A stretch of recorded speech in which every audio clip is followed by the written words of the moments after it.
pledge allegiance to the flag of the United States of America and to the republic for which it stands, one nation, under God, indivisible, with liberty and justice for all.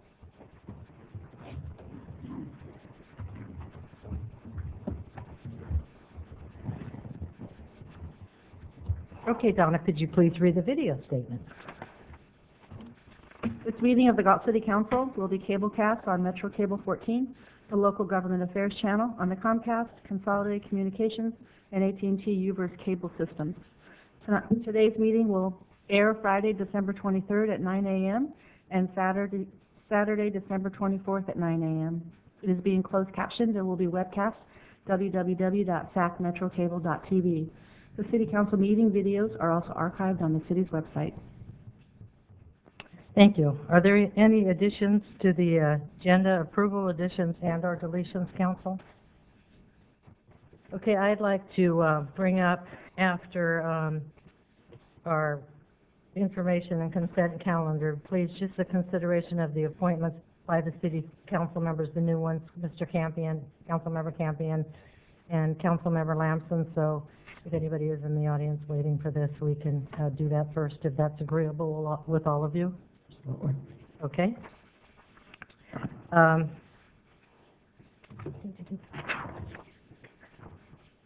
you do the public comment again, please, Donna? Under Government Code Section 54954.3, members of the public may address the council on non-agenda items.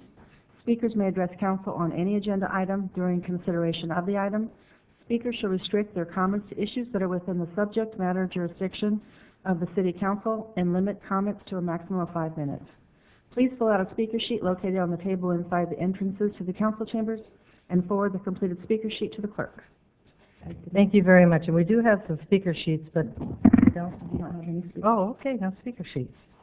And we'll go on to the information and consent calendar. If you could please read those for me. Item 1, minutes of the regular meeting of December 6, 2016. Item 2, receive and file warrants. Item 3, media control room, Creston card frame, and outboard devices. Item 4, Rainy Planning and Management contract for services, city-initiated annexation project. Item 5, livestock grazing lease for Hauschault property. And last, item 6, ratification of ordinance number 16 of the Cosumnes Community Services District, adopting the 2016 edition of the California Fire Code. Do I have a motion to approve? Move consent. Have a second, please. Second. Okay, a motion with approve. Motion by Cruz, second by Hewer. Call for the vote, please. Vice Mayor Cruz. Aye. Councilmember Hewer. Aye. Councilmember Campion. Aye.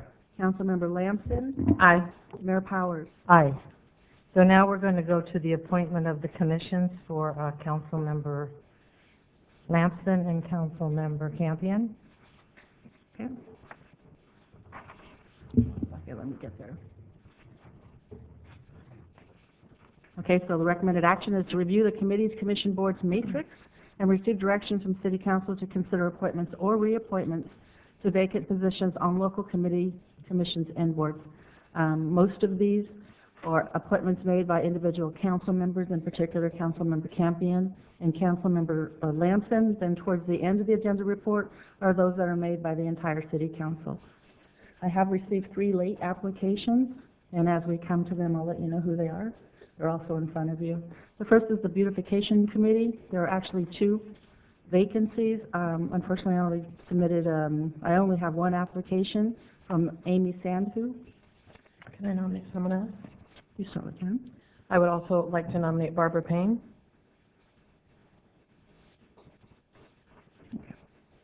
Is that your appointment? Yeah. Okay. I will appoint Amy. Okay. Sandu. Thank you. Commission on Aging, I do have 1 application from Robert Belliet, and also I received 1 late from Bruce Earl Erickson for the Commission on Aging as well. I'd like to nominate Mr. Valier. Okay.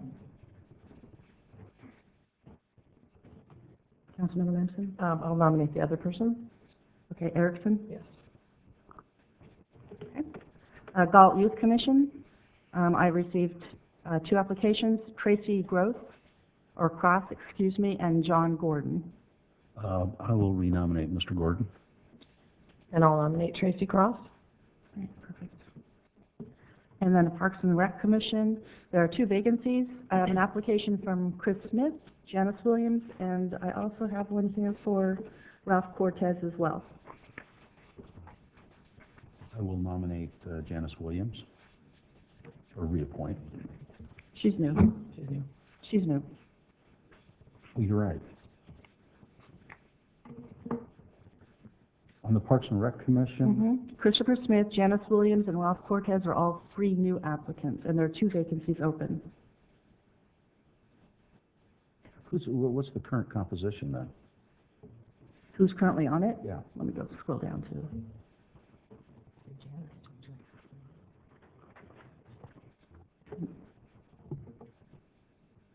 Let's see, we have no, that's not right. Hold on. Vibrato. Oh, do you have it on your screen? No, just. We can come back to that if you'd like. I have Angela DePrado, which was appointed by Vice Mayor Cruz, Joseph Batondo, appointed by Mayor Cruz, and Kelly Teague, appointed by Councilmember Hewer. Why do you have 2 appointments? How did I get 2 appointments? Excuse me? Mark has 2 appointments? You just No, I said Hewer. No. No, you- The first 2 you said. Vice Mayor Cruz is Angela DePrado. right? Joseph Batondo is Mayor Powers. Oh, okay. Because I'm used to saying Cruz. Okay.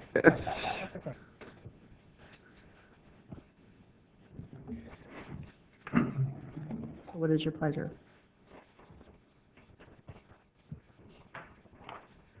Go ahead.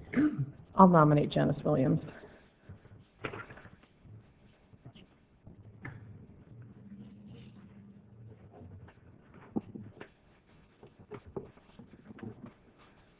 I'm going to hold off on my nomination at this point. Okay.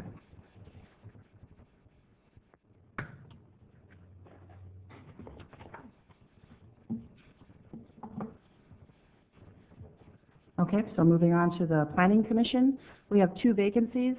We have quite a few applications. Doug Hamill, Rosabelle Kofer, James Connick, Ralph Cortez, Kelly Kagi, Paul Santu, and then I received today application from Frank Dwell. Now, up to 2 members can be outside the city limits, but within the Galt High School District boundaries. I'll nominate Doug Cannell. And I'll nominate Paul Sandu. Okay, thank you. Public Safety Committee, again, 2 vacancies. I have applications from James Connick, Sherilyn Miller, Randy Shelton, and Richard Tyler. I will nominate Randy Shelton. And I'll nominate Richard Tellier. Collier, thank you. Okay, then the rest of the appointments are made by the entire City Council. The first is the Historic Preservation Advisory Committee. I have 2 vacancies, and I have 2 applicants. Both meet the criteria. There's Ida Denier, who represents the Historical Society, and Eric W. Shiners, who's a member at large. I'd move to appoint both. Second. Moved by Campion and second by Hewer. Call for the vote, please. Vice Mayor Cruz, Aye. Councilmember Hewer, Aye. Councilmember Campion, Aye. Councilmember Lamson, Aye. Mayor Powers. Aye. Great. And then the Sacramento Yolo Mosquito and Vector Control District, there's 1 vacancy. I have 1 application from Fred Geffel. So moved. Second. Moved by Campion, second by Cruz. Call for the vote, please. Vice Mayor Cruz, Aye. Councilmember Hewer, Aye. Councilmember Campion, Aye. Councilmember Lamson, Aye. Mayor Powers. Aye. Okay, great. I do have openings as the alternate on the Beautification Committee, Commission on Aging, and Public Safety Committee, but unfortunately I didn't receive any applications for those. With council pleasure, should I continue to advertise for those open positions? Do we really need alternates? I mean, we used to have an alternate on the planning commission. We got rid of it. It was fine to not have it. I mean, I'm not really sure we need alternates. I guess if we had an overwhelming number of people that wanted to serve, but to keep spending the money to advertise and to do the issues when I actually think that we should just delete the alternate positions, that we should look at not having them. We could bring that back next meeting, because I believe it's in the ordinances. Correct. Okay, council direction? Council direction, please. That concludes my report. Okay, thank you very much, Donna. Now, where are we? We're back at, okay, we're at our city council office, and it's discretionary funds, council member Hewer. Do you read the rest? So moved. It's being used for the Lincoln Highway Markers Project. I just make a motion to allocate the $1,000 to go toward the installation and the Markers Project. A second. Moved by Hewer, second by Powers. Thank you. Call for the vote, please. Vice Mayor Cruz? Aye. Councilmember Hewer? Aye. Councilmember Campion? Aye. Councilmember Lamson? Aye. Mayor Powers? Aye. Okay, now we're at the city attorney's office. Ordinance repealing Chapter 2.80 of the Galt Municipal Code regarding the relocation appeals board. That's to you, Mr. Rudolph. Morning, Mayor and council members. There's an ordinance on our books that establishes a relocation appeals board. We formed this board several years ago in anticipation of the redevelopment agency acquiring certain property in the Old Town. And there's a need to have this board to hear tenant complaints that are being relocated. But with the death of redevelopment agency, there's no need to have this relocation appeals board anymore. So the recommendation is to introduce an ordinance that would repeal Chapter 2.8 of the Municipal Code. Do I have a motion? So moved. Second? Second. Moved by Cruz, second by Hewer. Call for the vote, please. Vice Mayor Cruz? Aye. Councilmember Hewer? Aye. Councilmember Campion? Aye. Councilmember Lamson? Aye. Mayor Powers? Aye. Okay, now we're to the item number 3, the regulation of marijuana, and this is to you, Mr. Rudolph. And we have no speakers for that, right? I just wanted to say that if for some reason someone wants to speak on an issue, we're going to be voting on this or in sections, and so after your section, if anybody from the public has something to add, if it's pleasurable to the council, we'll let them come up and speak on each section. Okay, good morning again. Here this morning to talk to you about Proposition 64, otherwise known as the Adult Use of Marijuana Act. And there are many parts to this proposition. It's about 30 pages when you print it out. And there's several parts that I want to talk to the City Council about this morning to start our local dialogue about how this community desires to react to the various elements of Prop 64. So the topics that I'd like to talk about this morning are, first, the use in public places. I'd like to talk about the cultivation of marijuana, briefly about commercial uses, and also about workplace issues.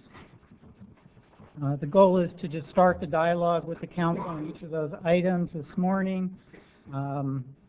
Please interrupt me at any time with questions, but what I'm going to do after each section is pause so there's an opportunity for discussion on each topic, and then, as the mayor indicated, an opportunity for the council to hear any public testimony on each of those particular areas. So the first topic I'd like to talk about this morning is use in public places. And this is probably the area that the general public knows the most about under Prop 64. And what this proposition provides is that it is now legal as of November 9 to use marijuana, to possess it, to transport up to 28.5 grams, which is 1 ounce. Use of marijuana is prohibited in any public place. It's prohibited where smoking tobacco is prohibited. It's prohibited within 1,000 feet of a school, a daycare, a youth center, and it's also unlawful to use while driving or riding in a vehicle. Prop 64 does not define what a public place is. There's a general understanding as to what a public place is, but the first recommendation that staff wants to present today is that we think it's important to provide some clarification, at least locally, as to what we mean by a public place. So public place could involve city-owned buildings, city streets, sidewalks, parking areas, and all parks and recreation areas. And the recommendation from staff is that we bring forward an ordinance that would prohibit the use of marijuana in all of those places. So in any city-owned building, streets, sidewalks, parks, and recreational areas. The message that we're sending by this type of ordinance is that if you want to use marijuana, then use it within the privacy of your own home or in other private places, but not publicly out and about within the community. I just have a question. So public places would not include restaurants, bars? So it would be prohibited in restaurants and bars because of the fact that smoking is prohibited in those places Okay. as well. Okay, thank you. So anywhere, any place that smoking is currently prohibited would also prohibit? Right. So the Prop 64 says that it's the use of marijuana is prohibited in public places, and then separately in areas where smoking of tobacco is also prohibited. So what about edibles? That would be a separate topic, and that gets a little bit more difficult because you can't always identify an edible that contains marijuana. So we could adopt an ordinance, but if somebody's walking down the street eating a chocolate chip cookie that has has marijuana in it, it's obviously going to be hard for us to really know or even enforce that. And I think part of the motivation for the ban on smoking marijuana publicly is that it does obviously have a very noticeable odor, and that is offensive to a lot of folks. So under Prop 64, would the sale of edibles in restaurants or any of those kind of establishments, would it be allowable? Would it be? So that would be a commercial use, and that's something that the state will potentially regulate, and it's an area where we could decide whether we wanted to allow that type of commercial activity within this community or not. Okay, thanks. So any reaction from the council or questions regarding the use of marijuana in public places? Okay. I didn't know if there was any members of the public that wanted to testify in particular about that part of the presentation this morning, the use in public places. We have no. Okay. She's All right. on it. Good. Okay. Well, absent any questions or discussion from council on that particular item, I'm going to move on to the next area that I wanted to talk to you about this morning, which is cultivation. And as you may recall, currently in Galt, the cultivation of medical marijuana is banned both indoors and outdoors. Under Prop 64, the indoor cultivation of up to 6 plants per residence must be allowed. The community does not have the ability to invoke an absolute ban on indoor cultivation. There is the ability to enact a complete ban on outdoor cultivation. The reaction from communities statewide has been pretty varied on this particular issue because one of there's a lot of concerns with the indoor cultivation of marijuana. It's kind of an unnatural act, actually, to bring, the growth of these plants into your home. I mean, we wouldn't grow tomatoes necessarily in a vacant bedroom in our home. And part of the issue with bringing this crop indoors is that with, with the water it needs in order to grow, there's moisture issues, there's issues with the grow lights and the electrical power that it takes, there's issue with ventilation, there's issues with the use of pesticides and chemicals within the home. So what some communities have done is they've opened up the ability for outdoor cultivation in order to encourage folks to grow their plants outside as opposed to indoors. But when we had a discussion on this issue at staff level, the outdoor cultivation of marijuana has its own set of issues, and usually those issues relate to criminal activity. And we have seen that within this community before we banned outdoor cultivation of medical marijuana, that, during harvest time, whenever that is, there is an opportunity for the theft of those plants and a high degree of criminal activity. And so that was part of our motivation over a year ago in banning the outdoor cultivation. So there's a couple of options for the City Council on this particular issue. The first option is to do an outdoor ban on all cultivation, but to regulate the indoor cultivation of marijuana. You could decide to regulate both indoor and outdoor cultivation. And then as it relates to the indoor aspect, this is an area where we could adopt an ordinance which has certain standards in it, but not require a permit.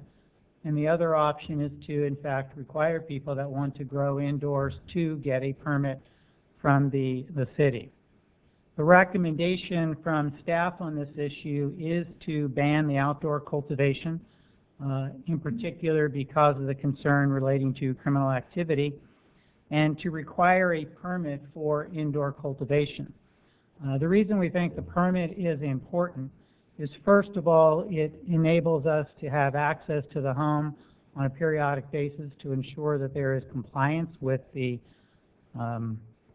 requirements that we impose as it relates to use of electrical power, having ventilation, limitations on square footage or location within the particular home. So we think that the permit requirement is important. We haven't worked out all of the details as far as what those criteria might be, and if the council gives direction today or at a future meeting to, in fact, develop a permit process, we'll come back and with recommendations on the specific criteria and have discussions at that point in time. But we would anticipate that we would limit the location for the grow of marijuana within certain areas of the home, excluding it from bedrooms and kitchens and bathrooms.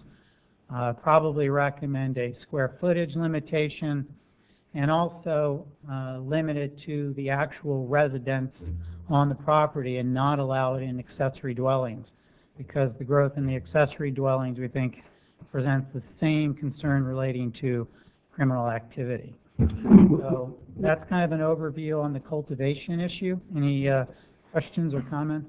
I got a couple. Is there any way we could change the number of plants, like maybe to 3 outdoors or something like that, or does it have to be 6?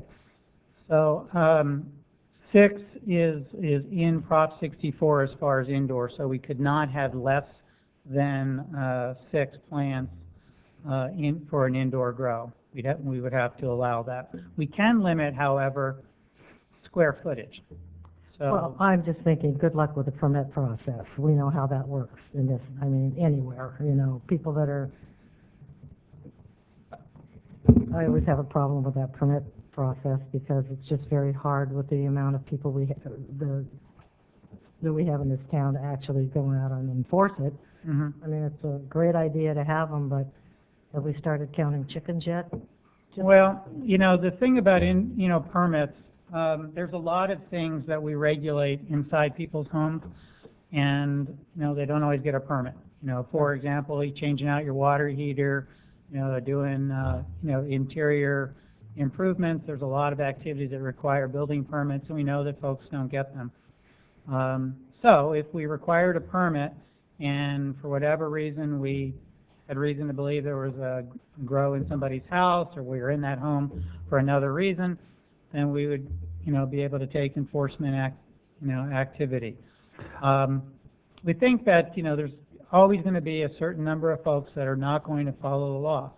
But for those people that want to grow marijuana inside their homes and they want to do it in a safe and responsible manner, we would hope that they would come and ask, you know, apply for the permit so they could work with us to ensure that it's done in a manner that doesn't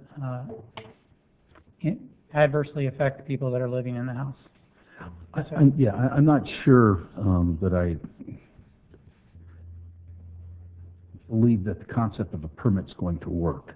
I mean, you for those people that, you know, legitimately want to do it the correct way and ensure safety, they would come in and get a permit.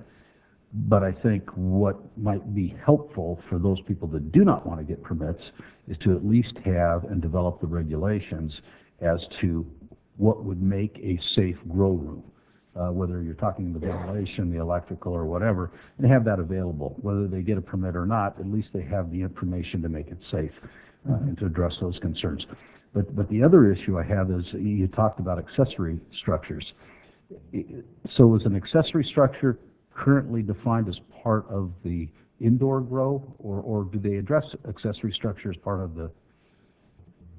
Well, I think there's a little bit of ambiguity on that. Current interpretation is that the accessory dwelling, growth within that accessory dwelling would be indoor cultivation, as long as it's within four walls and it's a roof structure. So you're talking a shed? That's correct. So it doesn't have to be habitable? Right. It doesn't say that it has to be habitable. And there's actually one community that I'm familiar with that has actually taken an approach that the only indoor grows is in accessory can structures. be in an accessory structure. That would appear to me, if you were required to have at least allow them to do 6 plants, if you had it in an accessory structure, it would eliminate, I think, a lot of the concerns about the permitting process and the safety concerns. You know, if you have somebody in there doing electrical and don't know what they're doing, at least it would be separated by at least 10 feet from the main house in case it did, you know, something went wrong. And I think I agree with you on that one. Fire hazard. Yeah. I think that might be, you know, if that's where the council wanted to go, I think that's an option initially. I anticipate that as we kind of get further into the rollout of Prop 64, that there is going to be some kind of clarification as relates to whether an accessory structure is the type of indoor growing area that was contemplated. Okay. I know you're probably not an expert on this, but 6 plants, how much square footage does, if somebody grew 6 plants to the stage of cultivating them? 120 square feet. How tall is that? Accessory structure. I mean, I kind of wonder how much space, just 6 plants. 6 plants, I mean, I've seen really large marijuana plants. Yeah, I don't know if You have? for anybody else. Have you ever seen them when they go in and they bust rows? Yeah, you can probably grow them in a 5-gallon bucket. Each Yeah. one of the plants depends upon how much fertilization and everything else, or how big they want the plants to grow. So, but I've seen them in 5-gallon buckets grown indoors. And would take up most of, I mean, when it is Yeah. full grown, would take up most of a room or so, or like 10 by 10? A single, the 6 plants would probably take up a 10 by 10 shed, perhaps. Just depends on how big of a plant they want to grow. I'm sorry, Mr. We need to have any testimony from the microphone, please. Do you have something you want to say, sir, about? Well, you're asking how much. You have to come to the microphone. Come to the microphone.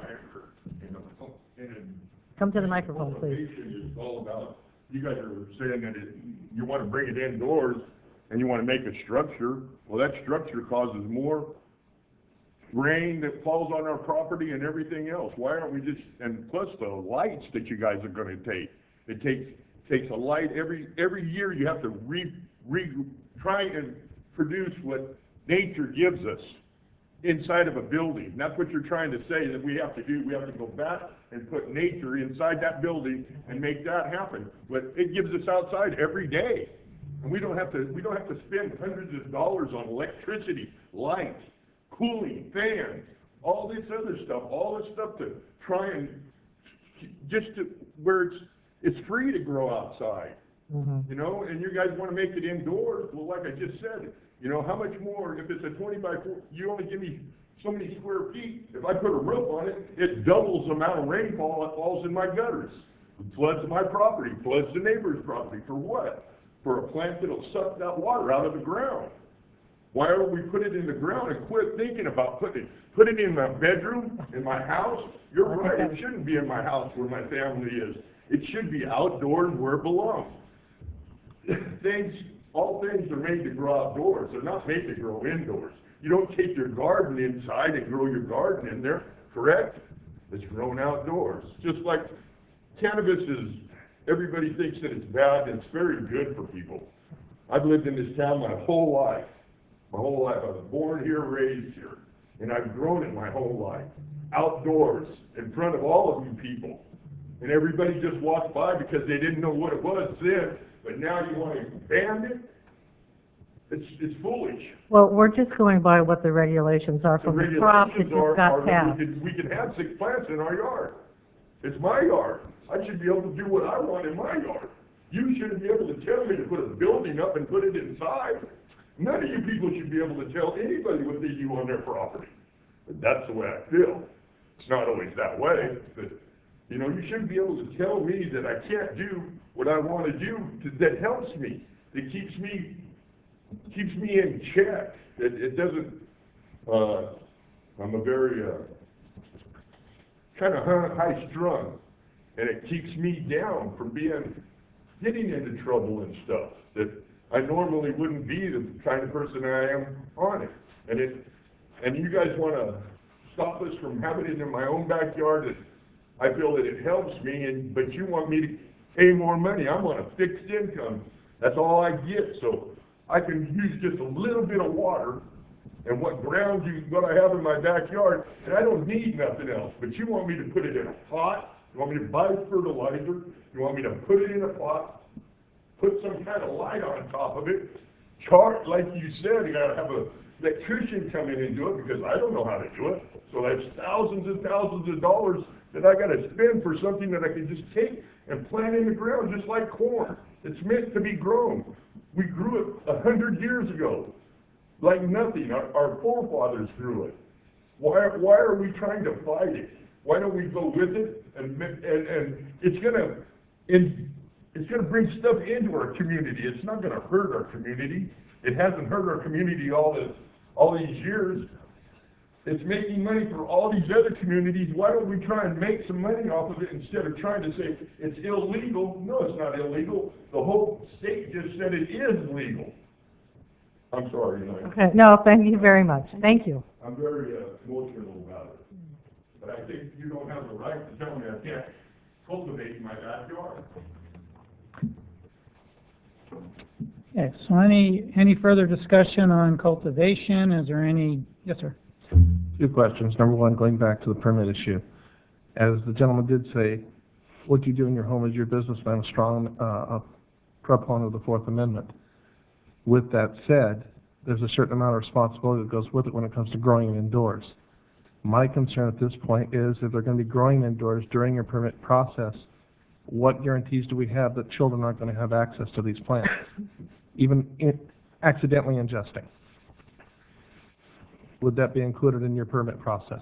So if we did a permit process, we would come forward with recommendations that took it out of the bedroom areas of the home, the kitchen area, and we would most likely put a condition relating to maintaining the safety safety of the people in the home, keeping the children separate from the plants. But, you know, as was indicated earlier, that's one of those elements that is very difficult to enforce, because we're not in the home, and so it really becomes more of an advisory condition than anything else as it relates to where the people go that are in the home. Mm-hmm. Yeah, my concerns about the permit process is, one, you know, we don't ask people, even the children issue, we don't go in and ask people, we don't regulate how much alcohol somebody has in their home, and more children die of alcohol poisoning and end up in emergency rooms than probably will ever happen with marijuana. We also have medications in people's homes. We don't go in and inspect people's homes. That's the responsibility of the person that owns their home to protect the residents, the people that live in their home. So I have some concerns about the permit process. I understand the idea that this is a health and safety issue, but as you said, there's lots of things that go on in people's homes that are their private residences, that their homes that we don't go in and regulate. All of a sudden, because of Prop 64, we're wanting to go in and basically take away the rights of people. We don't regulate how many guns people have in their home. We don't regulate, are the guns locked? I mean, we hope they are. We hope that people are responsible. You know, there's a lot more gun accidents, and so I have some problems that we open up a system in which we're asking people, that we're telling people. I mean, the voters passed this, and actually, my understanding is 6 plants indoors. It does not allow outdoor cultivation, right? Prop 64 does not allow outdoor cultivation. It doesn't set an absolute on outdoor. It's left to the discretion of the community. So okay, so it could be outdoor or indoor.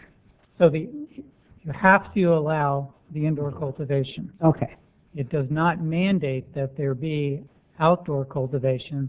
That's still within our discretion.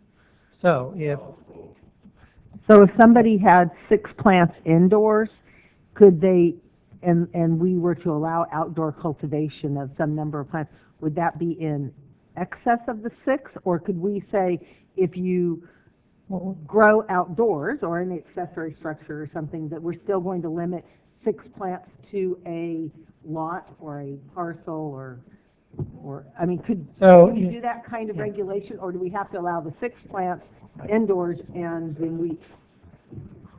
So if we did nothing, if we did not adopt any ordinance, then people would be allowed to have the 6 plants indoors, and there would be no regulations on outdoor growth. So it would be an unregulated activity. They could grow outdoors.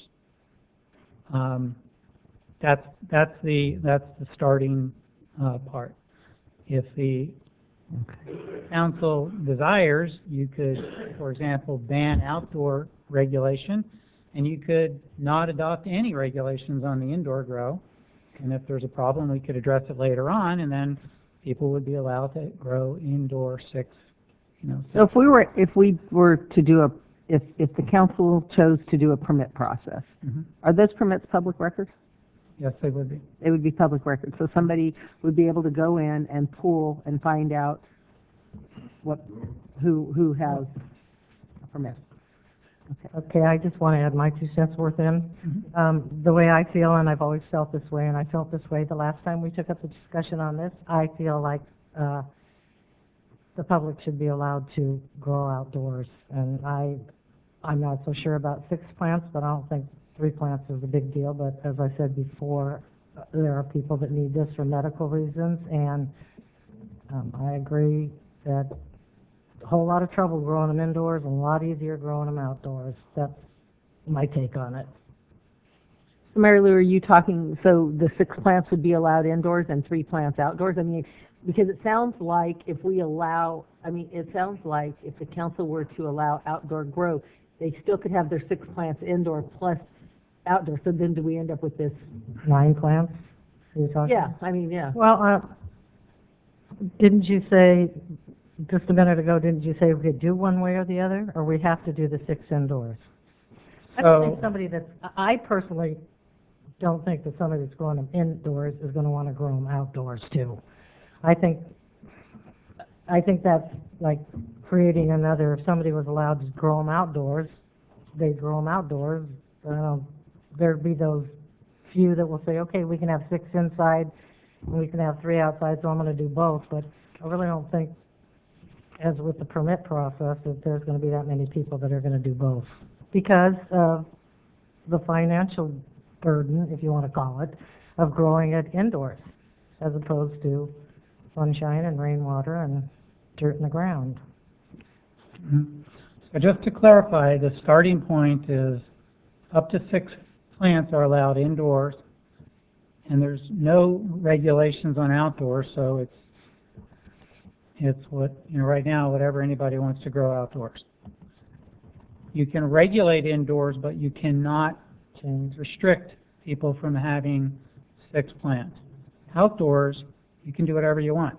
You can regulate, you can ban, or do nothing. Well, if you do nothing, are people going to be liable with the police department then? I mean, it did get passed, so if they grow outside, well, you said do nothing. If they grow outside, are they going to get in any kind of trouble? No, they would not. Well, under the current ordinance, is an outdoor grow prohibited? So under our current ordinance, That's for medical. the answer is yes, but the intent was really to focus on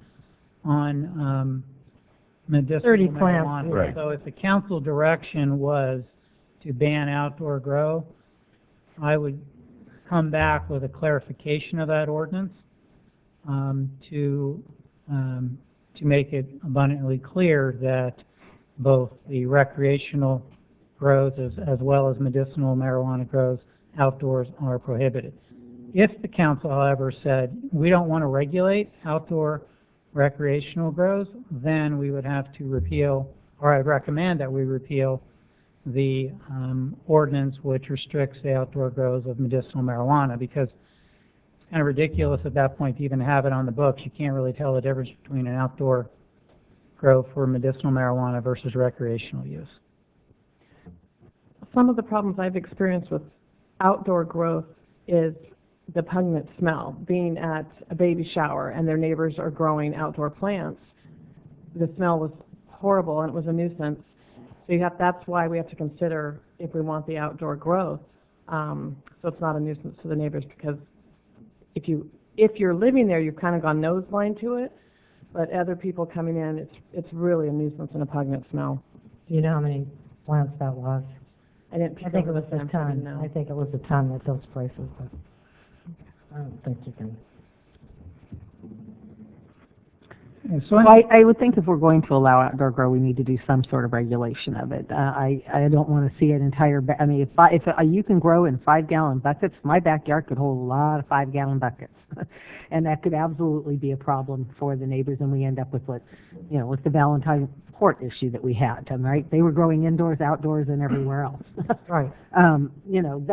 So if the council went in the direction of allowing outdoor cultivation, which I said it when we had this discussion before, I still think there's less hazard in outdoor cultivation than there is indoor cultivation because of the electrical issue and the ventilation issue. So I think there needs to be some sort of regulation for outdoor grow. To have absolutely no regulation would allow unlimited kind of grow out in the backyard. Mm-hmm. So whatever we'll decide on that issue. I guess I'm on the other side of that coin. I seriously think we should leave it indoors. Outdoor grows, it just, again, it becomes a nuisance, as Councilman Lansman said. And you have to think about your neighbors as well. This is not a farm. This is an urban area. You have to take that into consideration as well. Same things with the dog. The dog's barking, it's a nuisance. It's an issue with sound ordinances. So I think it should remain indoors and be prohibited outdoors. Well, I think we're taking special, we don't regulate somebody having a farm in their backyard and what they grow and, fertilizing and all of the issues that go along with that. we seem to be willing to take a very, as I said before, we don't regulate how much alcohol, how many guns, all of those issues that really in many ways are more of a public safety hazard than marijuana. So I actually think that I would rather see, what I'd like to see ideally is to encourage, if you're going to have 6 plants, that they be outdoors. I do like Councilman Campion's that we do some sort of public awareness and campaign or education about how to do it safely, so that maybe we don't end up with the same issues. But obviously, we're not going to be able to stop it altogether, right? State law now says you can have 6 plants indoors. So we need to figure out the way that this is the safest for our citizens. And there are people who, you know, there is a medical requirement, and you know, I don't want to see us going. I don't want to see us regulating what people do in their own homes and on their own property, past the extent that we already have, you know, building permits and how things are permitted. Well, and we're, Councilmember Hugh, someone said, you know, safety is a big issue. Well, you have people jimmy rigging those things up inside somebody's house, and you've got those grow lights on and more electricity than you're supposed to be having. I think that if we're talking about a safety issue, that is a big component. I know that's already been passed, 64, but that's a big component of putting stuff inside of people's houses, and I'm not so sure that... It's a huge fire hazard. Yeah, it's huge. Okay. But the fact is that is what the state law is. Right. That's what they say, this is how it will be, and you will have this by right. So if you're going to have it by right, so the voters determined that was, I guess, safe enough, and that everybody would comply. I mean, there had to be some thought process, I would think, somewhere when this thing was drafted, that this will have, you know, a trickle-down effect on the actual implementation. Obviously, you know, whether people comply with what the regulations are or what the permit requirements would be in terms of electrical and venting and so forth, that's a whole other thing. If people are going to grow indoors, they're probably just going to do it. They're not going to get a permit. And if they're going to grow outdoors, they're going to grow outdoors. And they may take that chance in not getting caught. We know today that there are a number of homes in the community that have outdoor grow. As long as they do it in a manner that doesn't affect their neighbors, that's probably fine, because you know they haven't had a problem. I don't believe that we should take and expand upon something that we don't have a problem now. Those people that grow it, they grow it.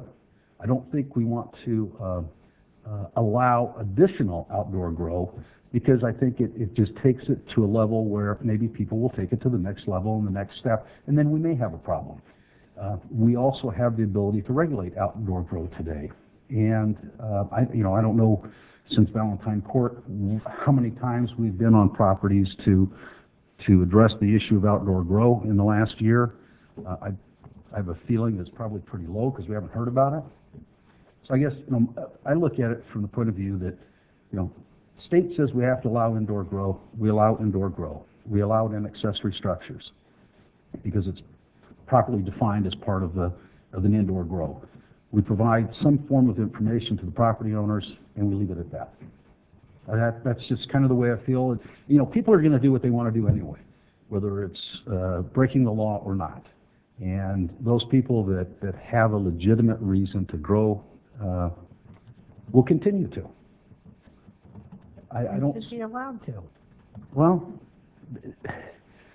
they weren't allowed to until this point. And I understand you didn't agree last time, and you know, that's just I guess a difference of opinion. And I think that the problem is you give people an inch, sometimes they will take a mile, and I don't want to go there. Right. I guess one of the, when you read Prop 64, I don't think there was a lot of emphasis placed on public safety. There was a lot of emphasis placed on what to do with the money. Yeah. I mean, there's a lot of emphasis on how where the money generated from Prop 64 was going to go. That when I read it, appears to be the overwhelming thing that was addressed. There isn't a lot of being addressed. The public safety issue really was not addressed for whatever reason. Right, and actually, how many people actually read it? I mean, I'm just being honest. Marijuana, yes, marijuana, no, come on. Well, 56% of Right. this community voted no, so you can Right. take that to, you know, that 44 voted yes. I was just talking about the whole thing as, doesn't mean everybody read it. Doesn't mean everybody read that whole thing there about it. They just had an opinion one way or the other. Yeah?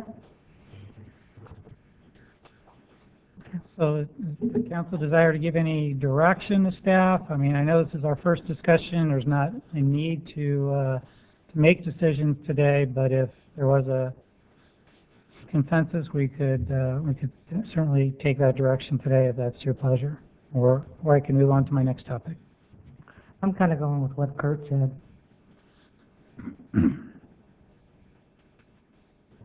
You know, I'm not ready to take any action. right. Well, I'm leaning toward that way.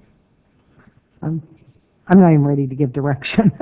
I think it's a really, it's a huge issue. It's going to be a huge issue in the community. I'd like some time to have that discussion with the community. Maybe this is an item that's going to need to be brought back at an evening meeting. You know, I think I personally, I'm just not ready to give direction. I'm still trying to digest all of the information. Madam Mayor, want me to move on to my next topic? Yes, go ahead. Okay. So the next area I wanted to discuss this morning relates to commercial uses. And so under Prop 64, commercial marijuana uses will be lawful, subject to the issuance of a permit from the state and the local agency if we choose to so regulate. And the types of commercial uses we're talking about are very broad. They include everything from the transportation of marijuana, the storage, wholesale and retail sales, commercial cultivation, testing, and a wide array of manufacturing and processing activities. The city has the ability to ban all commercial uses or to allow certain uses and ban others. We may decide, for example, that something like a laboratory use or food production would be perfectly fine within this community, but we may not, because of the size of the community, may not support commercial cultivation. So there's, you can pick and choose what is appropriate for this community. Because of the amount of money that is going into this type of activity, there's some communities that are trying to make their community and their processes very attractive to a particular segment of this new industry in order to be able to generate that type of commercial activity, and also so that they can tax it. The state will be imposing an excise tax and a cultivation tax, and there's the opportunity for local agencies to add an additional local tax on top of the state revenue generation. The state regulatory program must be in place by January 1 of 2018, so that's a year away. We don't have, or at least I don't have any sense as I stand here today as far as what the timeline is going to be for the state to roll out its regulatory program or what it's going to look like. I don't know whether or not it's going to come out all at one time or there's particular industries that they're going to focus on initially. And so it's really kind of hard for us to react until we kind of get a better sense as to how the state is going to approach the regulation of commercial uses. So what a lot of communities are doing is they are imposing an initial ban on commercial activity just to maintain the status quo, to avoid people coming into the community, making investments, and then contending that there's a that they've been grandfathered in, that there's a non-conforming use that that they can continue with, notwithstanding our regulatory approach. And so as a separate item on the next agenda item this morning, I have recommended and prepared and recommended an urgency ordinance for your consideration, which would prohibit all commercial marijuana uses within this community. The initial ban would be for a period of 45 days, and then there's an opportunity to extend that, which would be my anticipation, for up to an additional 10 months and 15 days, to give us an opportunity to see how the state reacts and to decide what's most appropriate within this community.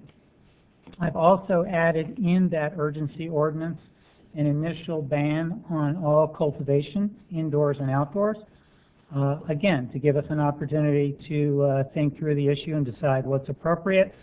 If it was the council's desire not to have a ban on cultivation, then it would be easy to strike that portion of the urgency ordinance.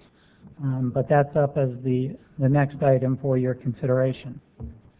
Any questions or comments on commercial use?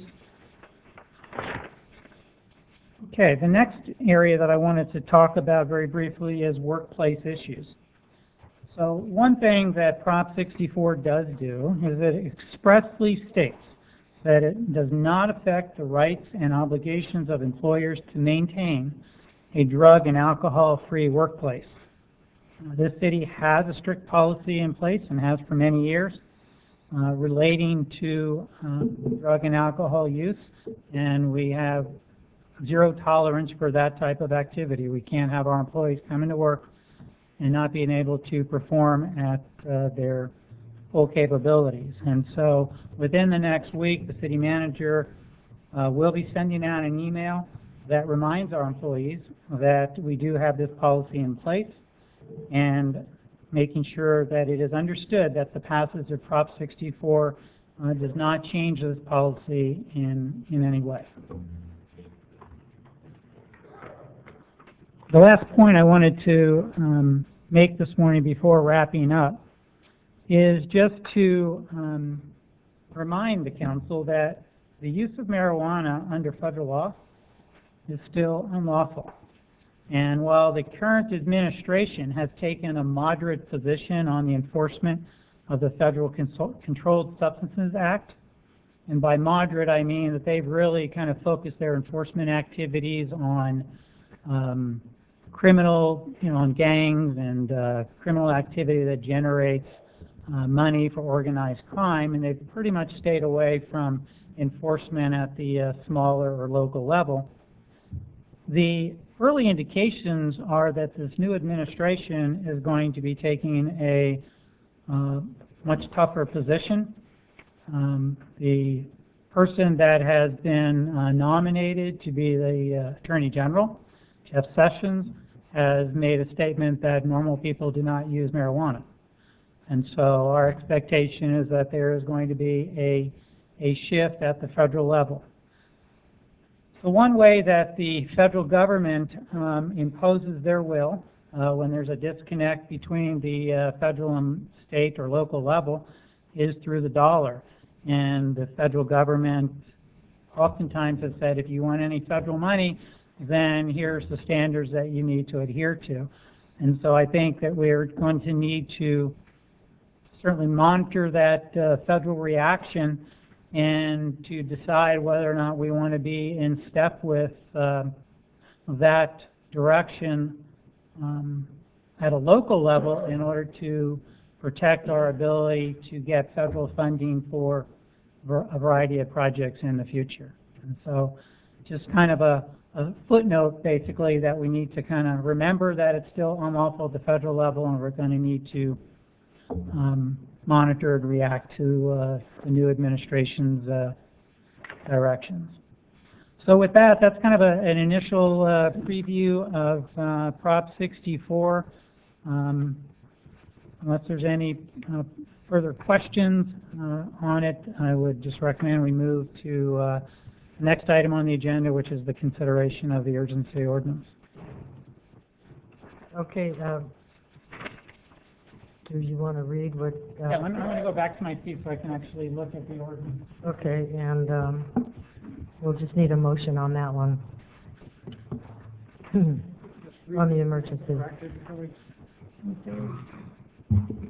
Recommended action, adopt an urgency interim ordinance imposing a moratorium on all commercial marijuana land uses and all marijuana cultivation. Do I have a motion to approve? Second. Okay. Approved by Lamson, well, second by Cruz. Call for the vote, please. Vice Mayor Cruz? Aye. I have a question. Which item are you on here? 4?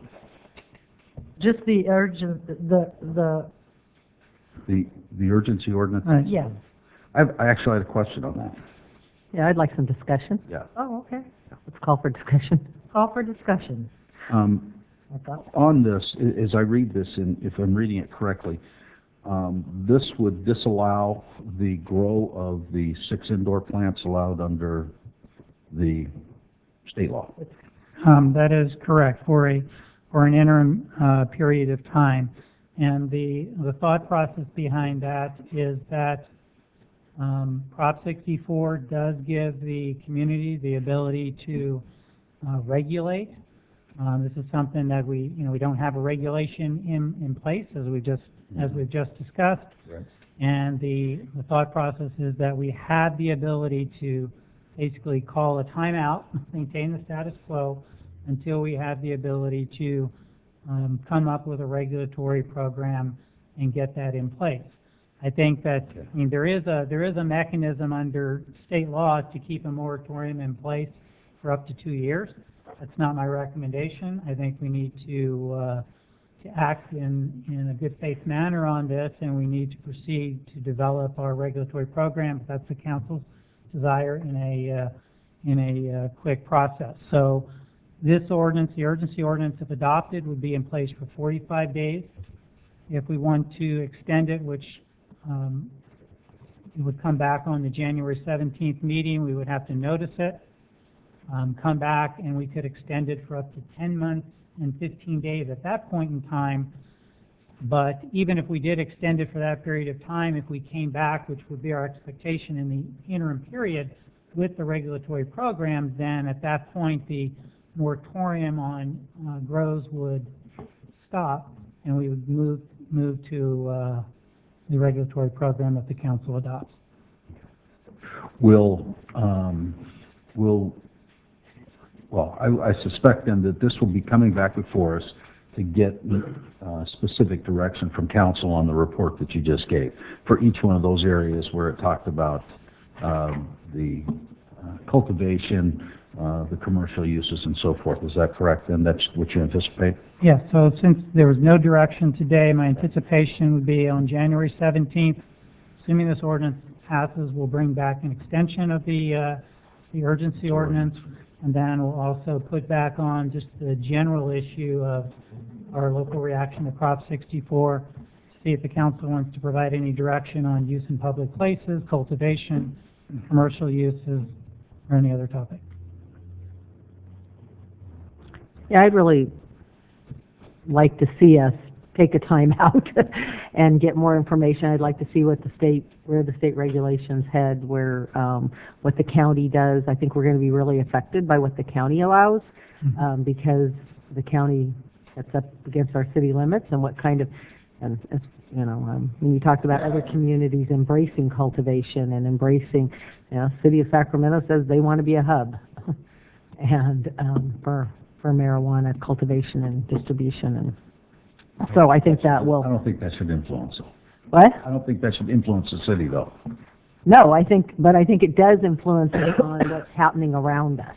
Sure. But I absolutely agree that I think we need to adopt the ordinance and move, and so that we can take some time to look at the issue. I think I agree. it just passed, and I think there's a lot of pieces to the puzzle that we would need to put together before we move forward with. Yeah, so this requires a 4/5 vote, by the way, both the initial urgency ordinance as well as any extensions. okay, we do have a public speaker, sir. Roy, your last name, please. I want to comment on Prop 64. You guys it is 6 plants. and that's all you can have. California only allows you to have 6. You couldn't have 6 indoor and 3 outdoor. You can only have 6 entirely for the whole minute. It doesn't matter if it's in 3 little tiny pots or 3 huge pots. You're only allowed 6 plants. You know, it doesn't matter, you know, and it doesn't matter if it's indoors or, well, I guess is what the way it states, the way I read it is, your city council, you can tell us that we can only grow, you can't stop me from growing, you can only force me indoors. You can make me have to grow indoors. I can grow 6 plants outdoors right now by Prop 64. It don't say that I have to grow them indoors unless you state that I have to. It states that I can have 6 plants, and it doesn't say that they have to be indoors or outdoors. Only 6. So that's all I have to say about 64. You know, because you guys you're wrong about trying to say that it says that we can only have 6 in California. That's been the law since '96.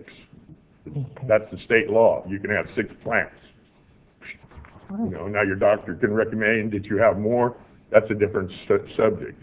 But the state says you can have 6. It doesn't say indoors or outdoors. It just says 6 plants. Thank you very much. Thank you. Thank you. I'm kind of confused, so could you help me with something? If we're doing this urgency ordinance, it involves everything, the 6 plants indoors, everything?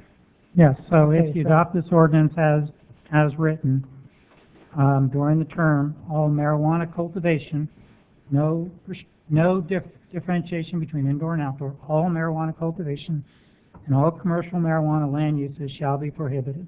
And the city's allowed to do that even though the state said, no, we can't. Yes. My opinion is, yes, you are for a limited period of time in order to give us an opportunity to get a regulatory program up and running. Okay. Which doesn't change the current condition. I get it. I hear you. Okay, is there any more discussion, council? Okay, call for the vote. Do I have a motion?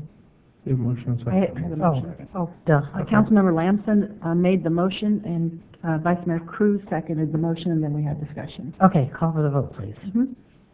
Vice Mayor Cruz, Aye. Councilmember Hewer, Aye. Councilmember Campion, Aye. Councilmember Lamson, Aye. Mayor Powers. Aye. So it'll come back to us in the January 17th meeting, correct? Thank you. Hold on a second. The next one. Oh, yeah. Good. Where are we at? I'm lost. Lifestyle crazy. Okay. All right, thank you. Culture and Recreation Department, subject Barbara Payne Community Garden at Harvey Park, adoption of garden rules and direction on proposed Eagle Scout trellis project. And this is, you are, Good morning. Chris Arias, Community Development Director. I'm filling in for Armando Solis today, and it's a timely discussion on gardening. This one's going to be a little different. The item you have before you is a request for establishing rules at the Barbara Payne Community Garden, and also a request to provide direction on a proposed project within the site. If you recall, the city earmarked $24,000 in grant funds toward the community garden. That was part of a larger grant, those larger funds went to other improvements at Harvey Park. The garden is fully operational and is being actively gardened. I think all 23 plots within the community garden are being used. The challenge of operating a community garden in a city park is the ongoing maintenance of the park. So to ensure that the regular maintenance and the long-term success of the community garden, staff is recommending adoption of garden rules and the formation of a garden committee. The garden committee will be comprised of 3 gardeners, one of which will be identified as a liaison between city staff and the committee and the garden. And the committee will be responsible for ensuring the garden rules will be followed. And the garden rules include the maintenance of the plots, but also the maintenance of the garden common areas. So essentially, the gardeners will be responsible for keeping inside the fence, the community garden clean, and the city will be responsible for anything outside the fence. Other garden rules will include the timely payment of fees and that no changes to the site are permitted without city approval. A full listing of the garden rules and the site plan of the garden are shown in the staff report. Staff is expecting to come back to council sometime in early 2017 with a recommended annual leasing fee for the community garden lots. The revenues from the fee will mostly go to water and perhaps other general improvements in the community garden. Also, if you may recall, the city was approached by an Eagle Scout wishing to do a project in the community garden, a wish to do a trellis. Staff is supportive of the project, but wishes to ensure that the structure is safely built. Will be constructed on city property in a public park, so it's important that it be constructed to standard building code requirements. So staff is recommending that the Eagle Scout obtain a no-fee building permit for the project, and staff can also help them through that process. I believe the trellis is planned to be located in front of the existing shed. The Parks and Rec Commission approved the community garden rules and the Eagle Scout project at its meeting on November 29th, 2016. And that concludes the staff report. We ask that the City Council approve the resolution adopting the community garden rules and then provide direction on the Eagle Scout project. Thank you. Council, any questions? I think the rules look good, and the only question I had was the cost of the permit, and if it's free, that's fine. So my only question is, when things inside the garden, the shed, the structure, or the beds, the raised beds, when all of those things need updating or repair, that'll be the responsibility of the people participating inside the garden. The city will no longer be funding or... That is the intent, but if there are larger items needing assistance, it's a possibility we come back to the council with requests if needed. If improvements are so large that it cannot be handled by the community gardeners, there's the potential that we do come back to the council for improvement requests. Or the other potential is that the funds or the fee for the plots can cover ongoing maintenance and the taking care of, some of the larger items. Some sort of reserve fund for, I guess I would just like to see the garden become self-sustaining, that it not continue to be something in which the city, for the 23 plots or however many, that the city continue to. Well, and I think that's the goal of the fee structure. So when we come back with the fee structure, it was intended for it to be self-sufficient. But the city does have an investment in there already, so the goal is really to protect that investment and ensure the community garden grows. So we're hoping that the fee structure can be fair to the people using it and affordable, but at the same time pay for water and then any other improvements that may come along. But the goal is for it to be self-sufficient. I agree. Okay. And that's similar to, we reached out to other cities and other community gardens, and that's pretty much how they operate, is that the gardeners really take care of the community garden. Any more discussion, council? Just a quick one. On the second half of this, you're asking us to provide direction regarding the proposed Eagle Scout trellis project. It's a little vague for me as far as, are you asking us to say, yes, go ahead and do so? Yes, I guess we're asking you to approve the project, but then also our recommended approach, if you so agree, where we do require that they get a no-fee building permit for it. Our concern was just having the construction out there of the trellis without any oversight from the building department. Thank you. Okay. Do I have a motion on that? So moved. Second? Second? Okay, approved by, second by Hewer.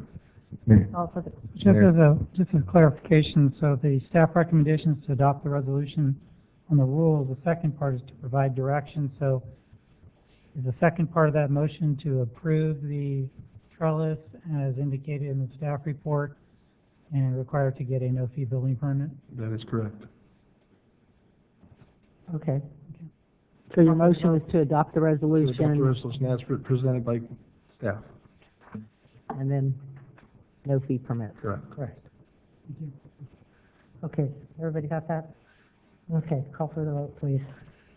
Vice Mayor Cruz, Aye. Councilmember Ewer, Aye. Councilmember Campion, Aye. Councilmember Lamson, Aye. Mayor Powers. Aye. Okay, now we're at the Finance Department. City of Galt Comprehensive Annual Financial Report for fiscal year ended June 30th, 2016. Memorandum on Internal Control and Required Communications for the year ended June 30th, 2016, and Independent Accountant's Report on compliance with Proposition 111, 2015 to 2016 Appropriations Limit Increment. And that's to you, Ms. Emily. Good morning, Mayor Powers and members of the council. Before I turn this over to Catherine Ewan, the auditor from Mays and Associates, I had a few comments that I wanted to offer you. First of all, I'd like to say that all of our economic indicators in the town, in the city of Galt, are looking really good. Unemployment as of June 30th, 16 in the county was 5.8%, and in the city was 5.9%. That's much better than it has been in recent years. Construction permits issued in fiscal 16 were 95 for single-family dwellings and 12 for commercial construction and tenant improvements. Property taxes, assessed values of the properties in the city limits is now $1.6 billion. Property tax receipts have been increasing over the years. In 2014, property tax revenues were $3.5 million. In 2015, they were $4.0 million, and in 2016, they were $4.3, so that has been steadily increasing. And sales tax has also been increasing. And all of that is good news for the economy, and what it's saying to us is that the economy in the city of Galt has rebounded from the recession. So if that's the case, why is the general fund balance declining? I mean, that's the question that we were going to want to ask ourselves. In fiscal 14, the general fund balance was $8.5 million. In fiscal 15, it was $8.3. In fiscal 16, the audited fund balance in the general fund is $7.8 million. And part of what's going on is that between the years of 14 and 15, and also in 16 as well, we've had inflation, CPI, and the cost of goods and services continue to increase. And so that contributes to a decline, or additional cost. Revenues are increasing also, but they need to keep pace with each other in order for us not to have a declining fund balance. But the big thing in fiscal 16, as you know, was the $1 million that the Department of Finance required us to pay. And without having made that payment, and that payment came out of the general fund, without having made that payment, we would have had a positive revenue over expenses of $526,000 in fiscal 16. But because we had to make that $1 million payment, our net for the year was a negative of approximately $500,000. Now, as you also know, we anticipate getting some of that money back through subsequent years through the tax increment, and we have received some of it in fiscal 17, and we'll be talking more about that as we go through the year. I think right now what we have is a really fantastic opportunity because the city is growing and we're poised on the brink of new development and new growth in the city. And because right now the economy is moving in an upward direction, that could change. We all know that recession is cyclical, so it could change. But what we've been doing and what I started talking to you about back in the budget process was that there are some foundational financial planning things that we need to do. One of them was a review of the cost allocation plan, and we are underway in that study. We have a model developed. We're currently reviewing it, and we expect to be able to bring that back to the council in February. And we also, in January, I'd like to bring back to the council a general fund reserve policy update and also utility funds reserve policies, and hopefully we'll be able to bring that to you in January. Public Works has been working on a lighting and landscaping district study to determine how to resolve the upside-down problems with two of those funds that you are aware of. Part of that resolution is going to be related to the cost allocation, and once we get the cost allocation study completed, we'll see if there are any shifts in cost allocation and whether the lighting and landscaping districts will have a different amount charged to them. So everything is sort of interconnected here. Human Resources has been working on a class and comp study, and Finance has been working on developing a proposal for internal service funds. Those funds would be for vehicle and large equipment replacement, information technology, and building maintenance. And all of those three areas have been areas where during the recent recession, one of the ways that this city and most cities in the state of California, in fact, got through the recession was by deferring some of the capital purchases or equipment and building maintenance. And we've, as you know, we've reached a point where we can't really continue doing those deferrals. So as far as setting up some internal service funds, we're developing a proposal which we will bring back to you as well. How we set those up, the basic fundamental is that you'll need some seed money for them, and it's possible that once we get the general fund reserve policy updated, we'll look at if there is any additional money in the general fund that could seed internal service funds, and we would bring that to you, talk with you about it. So there's a lot of interconnected moving parts in financial planning. A couple of other things that are on the burner, impact fees, to look at the balances in the impact fee funds. And from my point of view as your finance director, I think the next 6 to 18 months is going to be a really exciting time because we have a lot of things that we can do to lay that financial foundation for us as the city continues to grow. So all of these forward-looking plans are anchored in audited financial numbers. And so that's where I'm circling back to the audit that Catherine is going to talk to you about in just a minute here. We need those audited beginning balances to anchor our projections into the future. And the city annually has an independent auditor review our books and records. They make a statement or express an opinion about whether or not our financials are presented fairly, and they are. One of the things that auditors do is they look at compliance with state and federal laws. They look at compliance with the rules of GAAP, generally accepted accounting principles, and GASB, the Governmental Accounting Standards Board statements. And so they also look at legislation such as AB 3773 and legislation that governs gasoline tax revenues and how you can spend gasoline tax. If you have questions about it, part of the purpose in bringing Catherine here today was to allow you, if you had any questions about how an auditor conducts their work, she would be available to tell you and to discuss that with you. We have is the Comprehensive Annual Financial Report.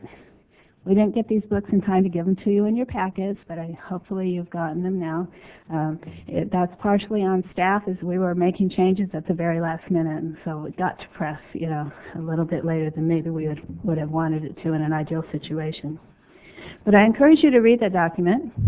If you don't have the time to wade through 139 pages of financial information, at least read the letter of transmittal and the management's discussion and analysis, which are two documents near the front of the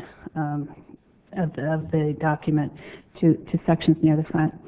And those will give you kind of an overview and help you see what's really going on here, kind of on a higher level than going down and reading all of the statements. Catherine Yoon, CPA and partner in Mays & Associates, is here today to present this. Before I let her take over, I would just like to thank the city staff that has worked very hard in the finance department on this, especially, she's probably still working over there, Michelle Neely, our accounting manager, and Matt Boring, our administrative analyst, who worked very hard on this, and Catherine and her crew have just been here on site for field work for a couple of weeks, and they've done a real good job for us, and we appreciate all the hard work that they have done. So with that, Catherine.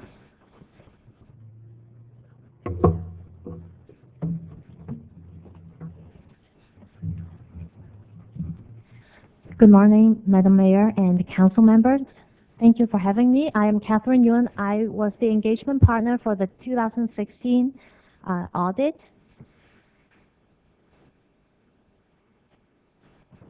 Now I just have to learn how to use this. That way?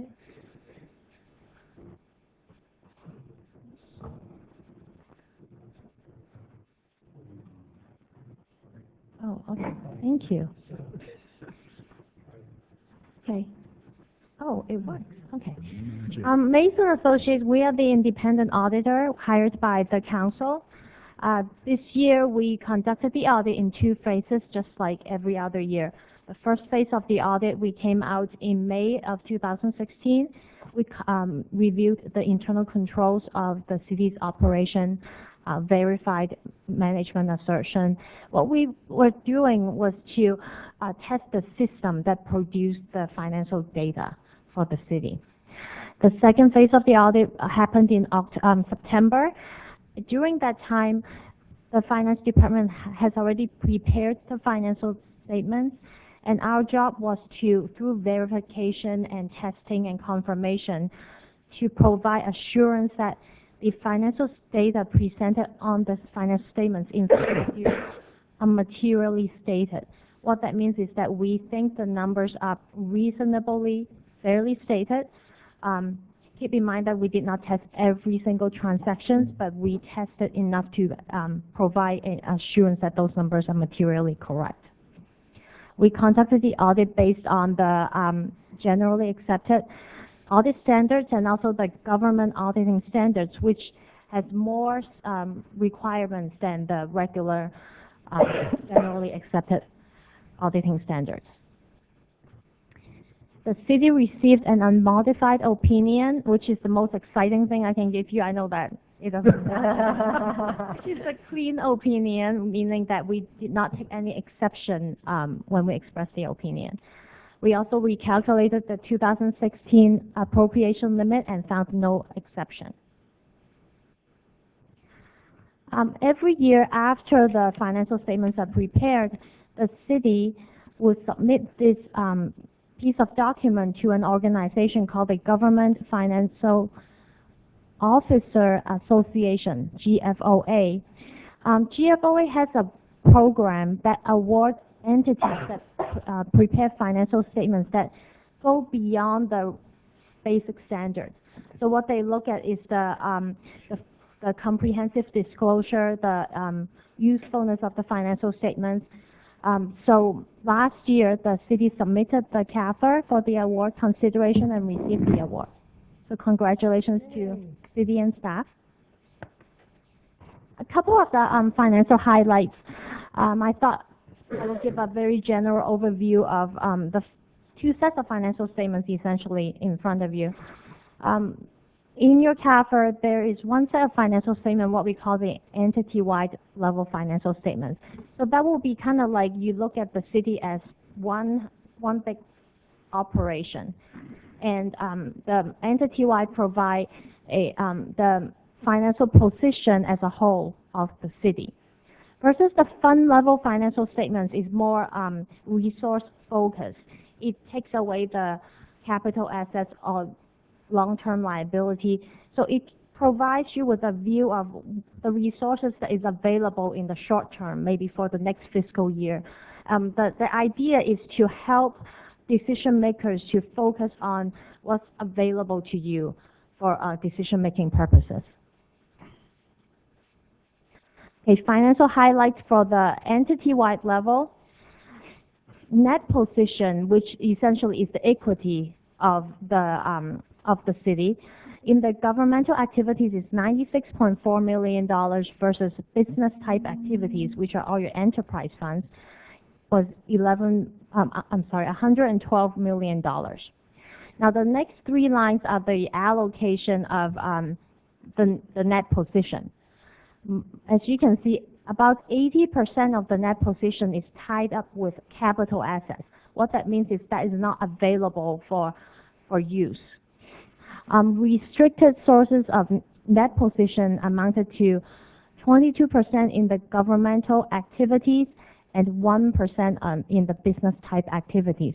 Those are the resources that contain legal restrictions. Maybe it's a grant funded, maybe you got a grant, or it will be activities that are restricted for certain use. So that will fall under restricted. Unrestricted net position in the governmental activities was a negative 4.6 million, and business type activity was 19.3 million positive. Now, what happened was last year, if you recall, the city, like all entities in the United States, all governmental entities in the United States implemented what we call the accounting pronouncement GASI 68 and 71, that puts the entire unfunded pension liabilities onto the entity-wide statements. Because of the implementation, a lot of the entities showed a negative unrestricted net position after that.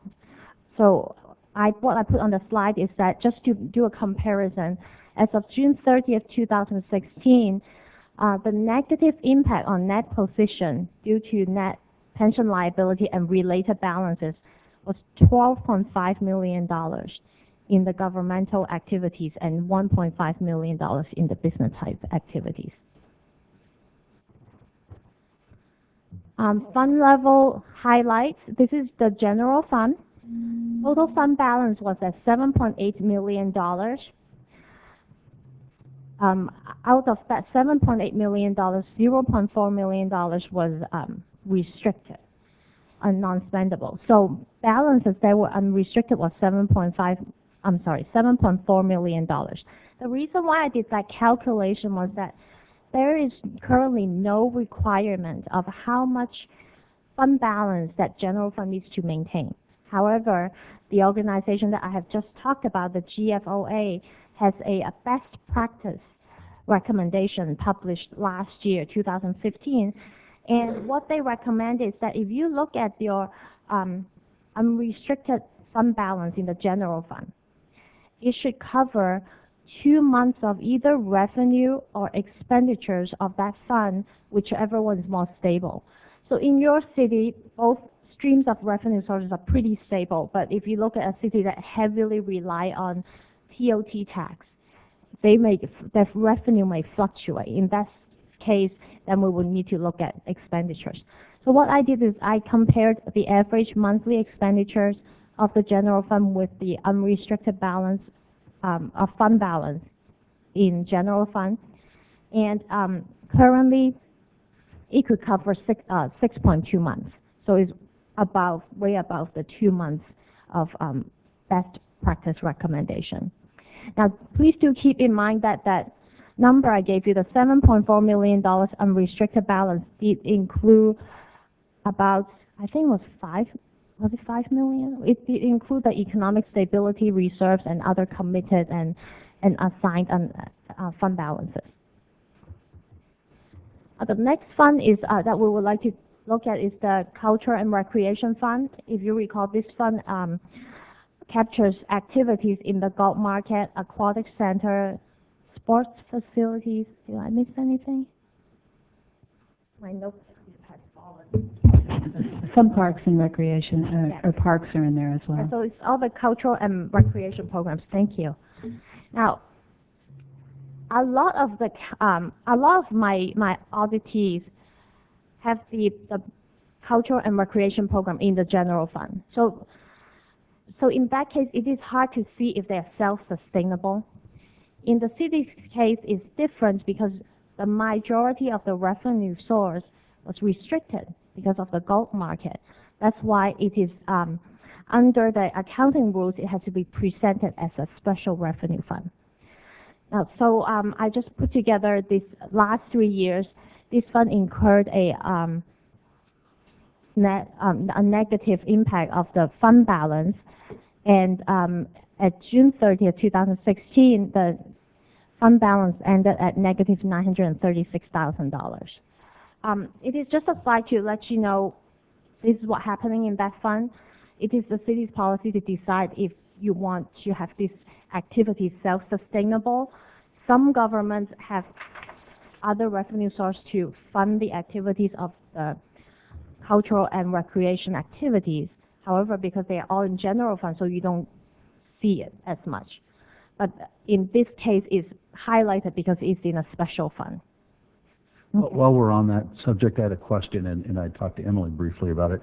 We had I believe we got a letter from a resident that asked a couple of questions. I don't know if you can reiterate those questions for purposes of the audience to ensure that the auditor did in fact acknowledge and recognize AB 3773 and those restrictions that are imposed as part of this audit. I don't actually have that letter with me, but the question that was posed regarding AB 3773 was whether or not the auditor was aware that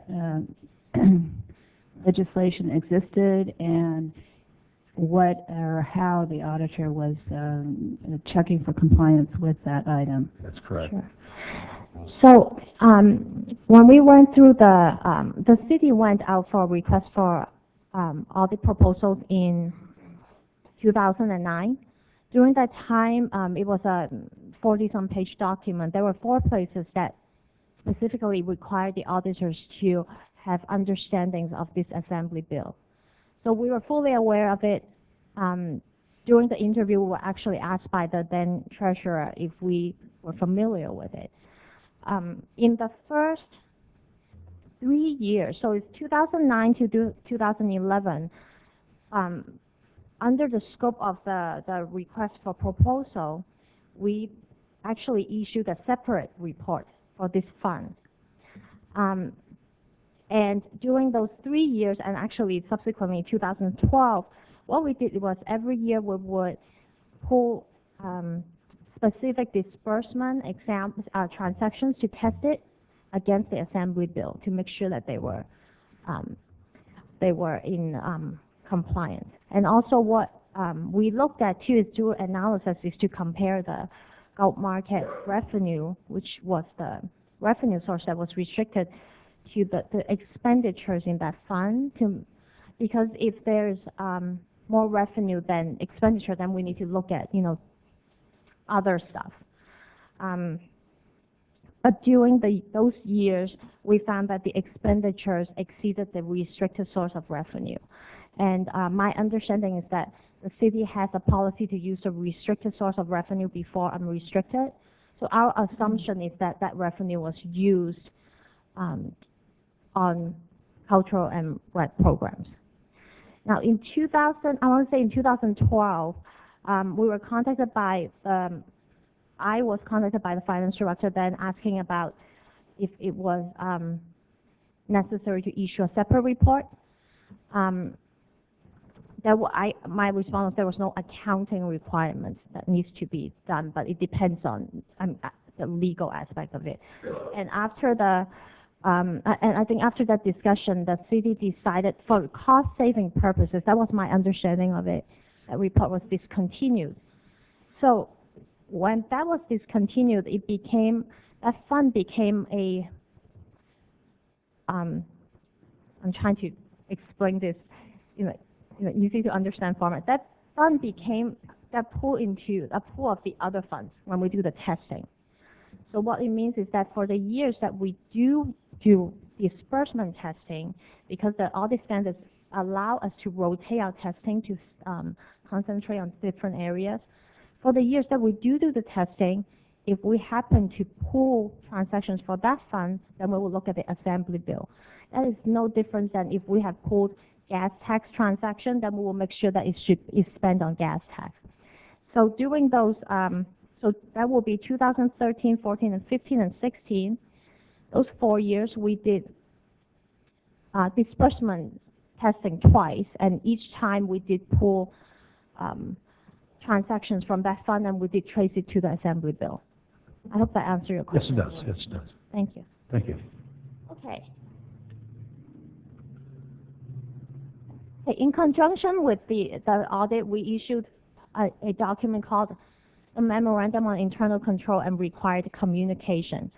In that document, what we do is we communicate different items to the council. There are 2 types of items. One is called the control deficiencies, and the other type is called other matters. Control deficiencies, essentially what it is when the auditor look at the operation of the city's system or policies and procedures, we ask ourselves, does this allow city employees during the normal course of business to detect misstatements to the financial statements? If it doesn't, then we will call it control deficiencies. For control deficiencies that could cause material misstatements on the financial statements, we call those material weaknesses. For all other control deficiencies that we think merit the attention of the council, we call those significant deficiencies. Anything else that we would like to communicate to you, we call those other matters. This year we did not note any material weakness or significant deficiencies during the audit. However, under the other matters section, we did provide the council upcoming exciting accounting pronouncements that need to be implemented. And I would like to bring to your attention one of them, which is Gatsby Statement 75, that will be effective in fiscal year 2018. And what that is it is essentially the same treatment that required for Gatsby 68 last year, that for the pension. So under the current standard, the city, as long as the city contributes the required contribution for that fiscal year, there's no liability booked on the statement of net positions. However, after Statement 75 get implemented, the entire unfunded liability of the other post-employment benefits will be put onto the city's books. Lastly, I would like to thank Council for your assistance and direction given to us this year, and also city staff. We have some turnover this year in the finance department, but we receive full cooperation, and we appreciate your assistance. Thank you. And at this time, if I can answer any questions, I will be happy to do so.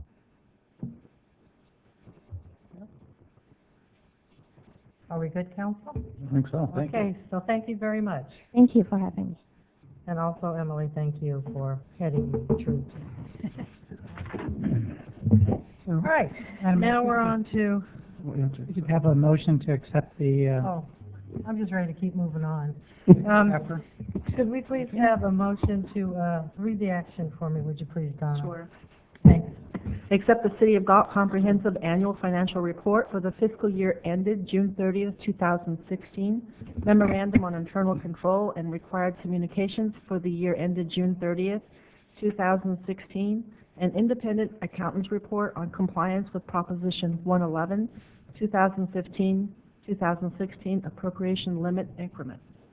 Do I have a motion? So moved. Second. Okay, moved by Councilmember Hewer and seconded by Vice Mayor Cruz. Is there any more discussion? Okay, so call for the vote, please. Vice Mayor Cruz? Aye. Councilmember Hewer? Aye. Councilmember Campion? Aye. Councilmember Lamson? Aye. Mayor Powers? Aye, passes 5-0. Okay, now the Public Works Department.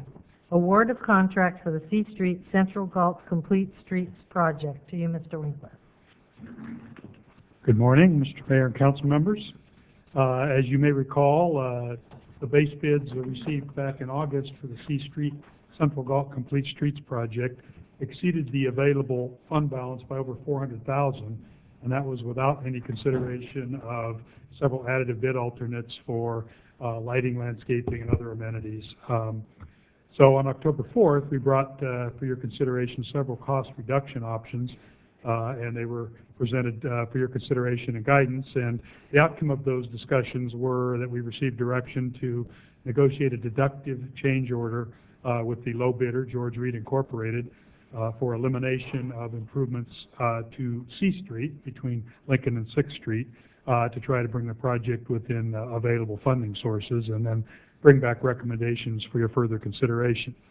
So the item before you today is to request authorization for the city manager to execute a construction contract with George Reed Incorporated for the C Street Central Galt Streets, Complete Streets project in the base bid amount of approximately $3.12 million. However, along with that, we would also recommend approval or authority for a deductive change order in the amount of approximately $803,000 to eliminate those C Street improvements between Lincoln Way and 6th Street, which would then bring the project within the available funding. And we're also recommending a 10% construction contingency in the amount of approximately $245,000 to accommodate any necessary change orders to address unforeseen conditions during construction. The proposed work would include sidewalk and drainage improvements along the west side of 4th Street between A Street and F Street, along with the landscaping and pedestrian amenities and supplemental street lighting for the 4th Street portion of the project. Project staff are present with me this morning, and we would be happy to answer any questions you may have. I thought we had a parking lot included on that, on the 4th Street properties. So the parking lot was never part of the 4th Street project, which was grant funded for specific complete streets projects. That is part of a separate CDBG project that we're currently in the design process for and accumulating sufficient funds for. It'll be subject to further recommendations as we move forward. But we did hear from the council that there was interest in doing whatever we could to find funding to accelerate that process. So that's still a work in progress. So will we have any idea in terms of timing when these improvements would be complete relative to when this parking improvements would be provided? Well, as currently budgeted, we won't have funding for enough funding for another year to complete the parking improvements. So part of our takeaway assignment was to see if we could perhaps advance funds or come back with options for further consideration of alternative funding. And we're in the midst of exploring those options for bring back recommendations for your consideration. So this project would get built first, would establish the drainage and the grades, the sidewalk and frontage grades, that we could then do further design work, and we are envisioning that we would go back and update our community involvement and input. That was a postponed community hearing to also seek business and neighboring property owner input to the available options to bring back those recommendations also for council consideration. So we envision that we'd work on that process during the next upcoming year, and hopefully by mid-year or so bring back some recommendations to how we might bring that project forward in a accelerated fashion, depending on funding. Okay. Council, anything else? Could you please read some recommended action? Approve a resolution to, 1, authorize the city manager to execute a contract with George Reed Incorporated for the construction of the C Street Central Galt Complete Streets project. Authorize the city manager to execute a deductive change order in the amount of $803,033.15. Authorize a construction contingency amount of $244,912.40, and authorize the city manager to execute contract change orders within the approved project contingency, and authorize the public works director to accept the improvements and issue the notice of completion upon satisfactory completion of the work. Okay, thank you. Do I have a motion? So moved. Second? Second. Okay, again, moved by Hewer, second by Cruz. Call for the vote, please. Vice Mayor Cruz? Aye. Councilmember Hewer? Aye. Councilmember Campion? Aye. Councilmember Lampson? Aye. Mayor Powers? Aye, passed 5-0. Okay, moving right along. City Clerk's report, we already did number 1. Number 2, we're going to review the council appointments to regional boards, commissions, and committees. Can you kind of tell us how this is going to go in order, please, Donna? Sure. Okay, so the recommended action is to review council appointments. The first item is to fill the vacancies on the Galt Youth Commission, Shop Local Committee, Sacramento Area Council of Governments, Sacramento Metropolitan Air Quality Management District, Sacramento Public Library Authority, and the South Sacramento Conservation Agency. 2 is to consider filling any assignments where council members desire to be removed from a current position. And 3, consider making any other changes to assignments as desired by the City Council. I'd just like to highlight a few things that are in the agenda report. First, all of the vacancies were created as a result of the reorganization, which I just mentioned above.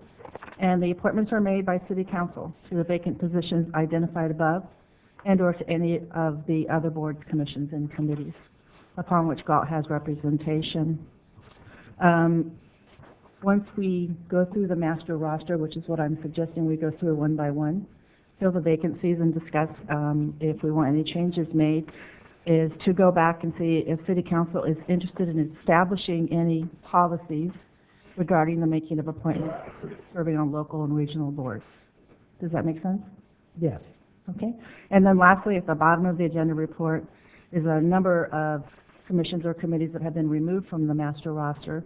They either no longer exist or they're inactive. That's the Greenprint Steering Committee, the Sacramento County Joint Powers Authority on Homelessness, Sacramento County Disaster Council, Sacramento Metropolitan Arts Commission, the Cosumnes Community Service District, CSD, 2x2.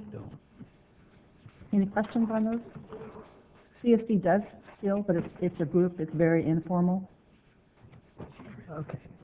Okay? All right. Shall we move on? Yes, we do. Okay, so the master roster are the local agencies. The first one is the 457 Deferred Compensation Plan Committee. Councilmember Campion was appointed to that position in 2014. I'd like to stay on that. Okay, I'd say that's fine with everybody else. I'll move on to the next one. City and Schools Together, the CAST Committee. Currently, Councilmember Campion and Hewer are full appointments, and Mayor Powers is the alternate. All three were appointed in 2015. I'd like to stay. Are you, I'd like to continue. okay. Okay with everybody else? The Galt Economic Development Task Force, Mayor Powers and Councilmember Campion were both appointed in 2015. I'd like to stay. I'm good with that one, too. The Galt Youth Commission, this position is vacant. It's also a non-voting position on the Galt Youth Commission. Do I have any council members that would like to take up being on the Galt Youth Commission? I would like to do that one. I kind of figured you would. Okay, so okay with everyone else? All righty. Mr. Rudolph, would it be okay if we just took them all at the very end as they make the Yeah, that's appointments? fine. Okay. The Public Safety Committee, currently Mayor Powers and Vice Mayor Cruz are serving on that committee, and they were appointed in 2015. Okay, I could stand with it. okay.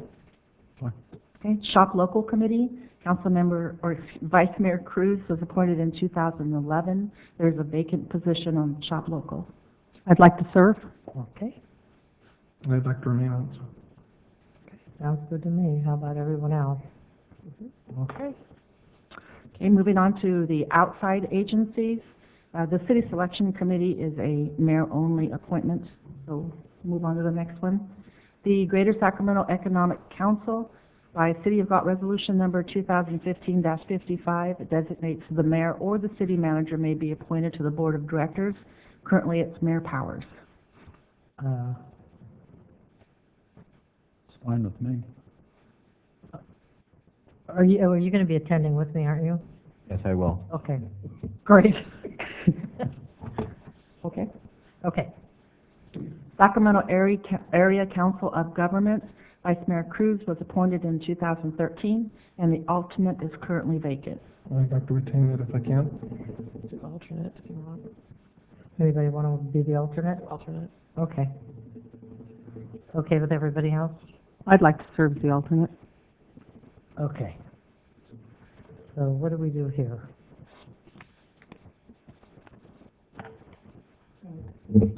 Choices are to, basically, it's to do it by way of nomination. So Okay. there's two parties that have self-nominated, so I'd recommend that you take a vote on the nominations in the order received. Okay, and you both still want to be on it? Okay, so where do we start? I'll just make a statement.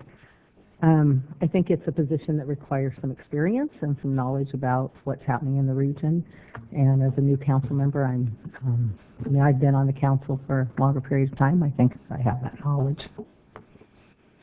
Okay, well, what do you think? That's fine, let her have it then. Okay. All righty, so you're the alternate, Lori. Thank you. Okay, Sacramento County Criminal Justice Cabinet. This is also runs as a position as mayor. Sacramento Local Area Formation Commission, or known as LASCO. The City Selection Committee actually agreed to a city representation rotation, which is included in the master roster, and it doesn't end until December 2022.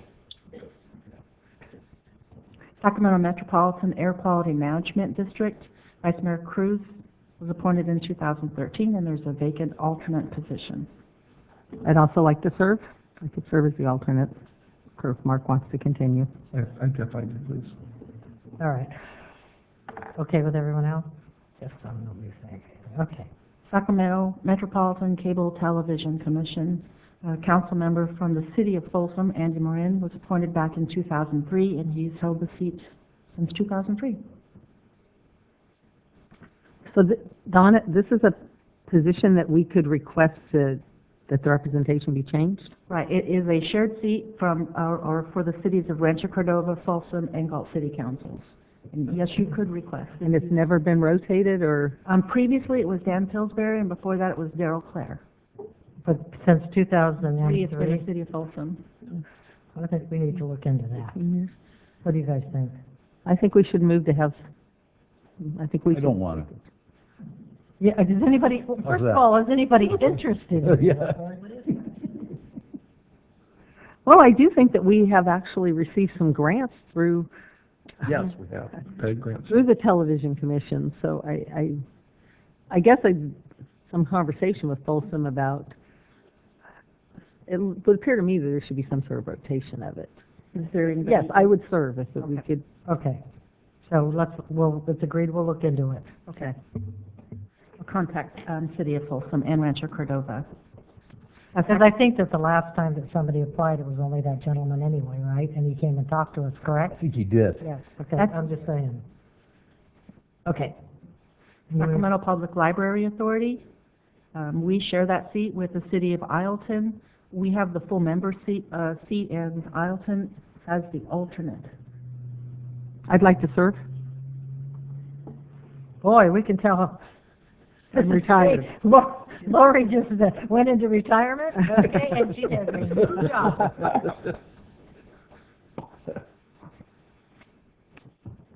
Okay. Sacramento Transportation Authority, currently Councilmember Campion has been serving since 2013, and Vice Mayor Cruz is the alternate. Are you okay with still being here? Yeah, Okay. I don't mind, I'll do that. I think, I think a lot of these are great with the timing because some of you have just been into it for a couple of years and we need sustainability. Okay, so we'll keep that the way it is. And last is the South Sacramento Conservation Agency. This is a new one created a few meetings ago. Both positions are vacant. I would volunteer for that one, only because I worked on it for so many years. Good. That'd be great. Yep, works for me. Anyone else want to be the alternate? I'll be the alternate. I don't have anything else. Okay, we'll give Paige.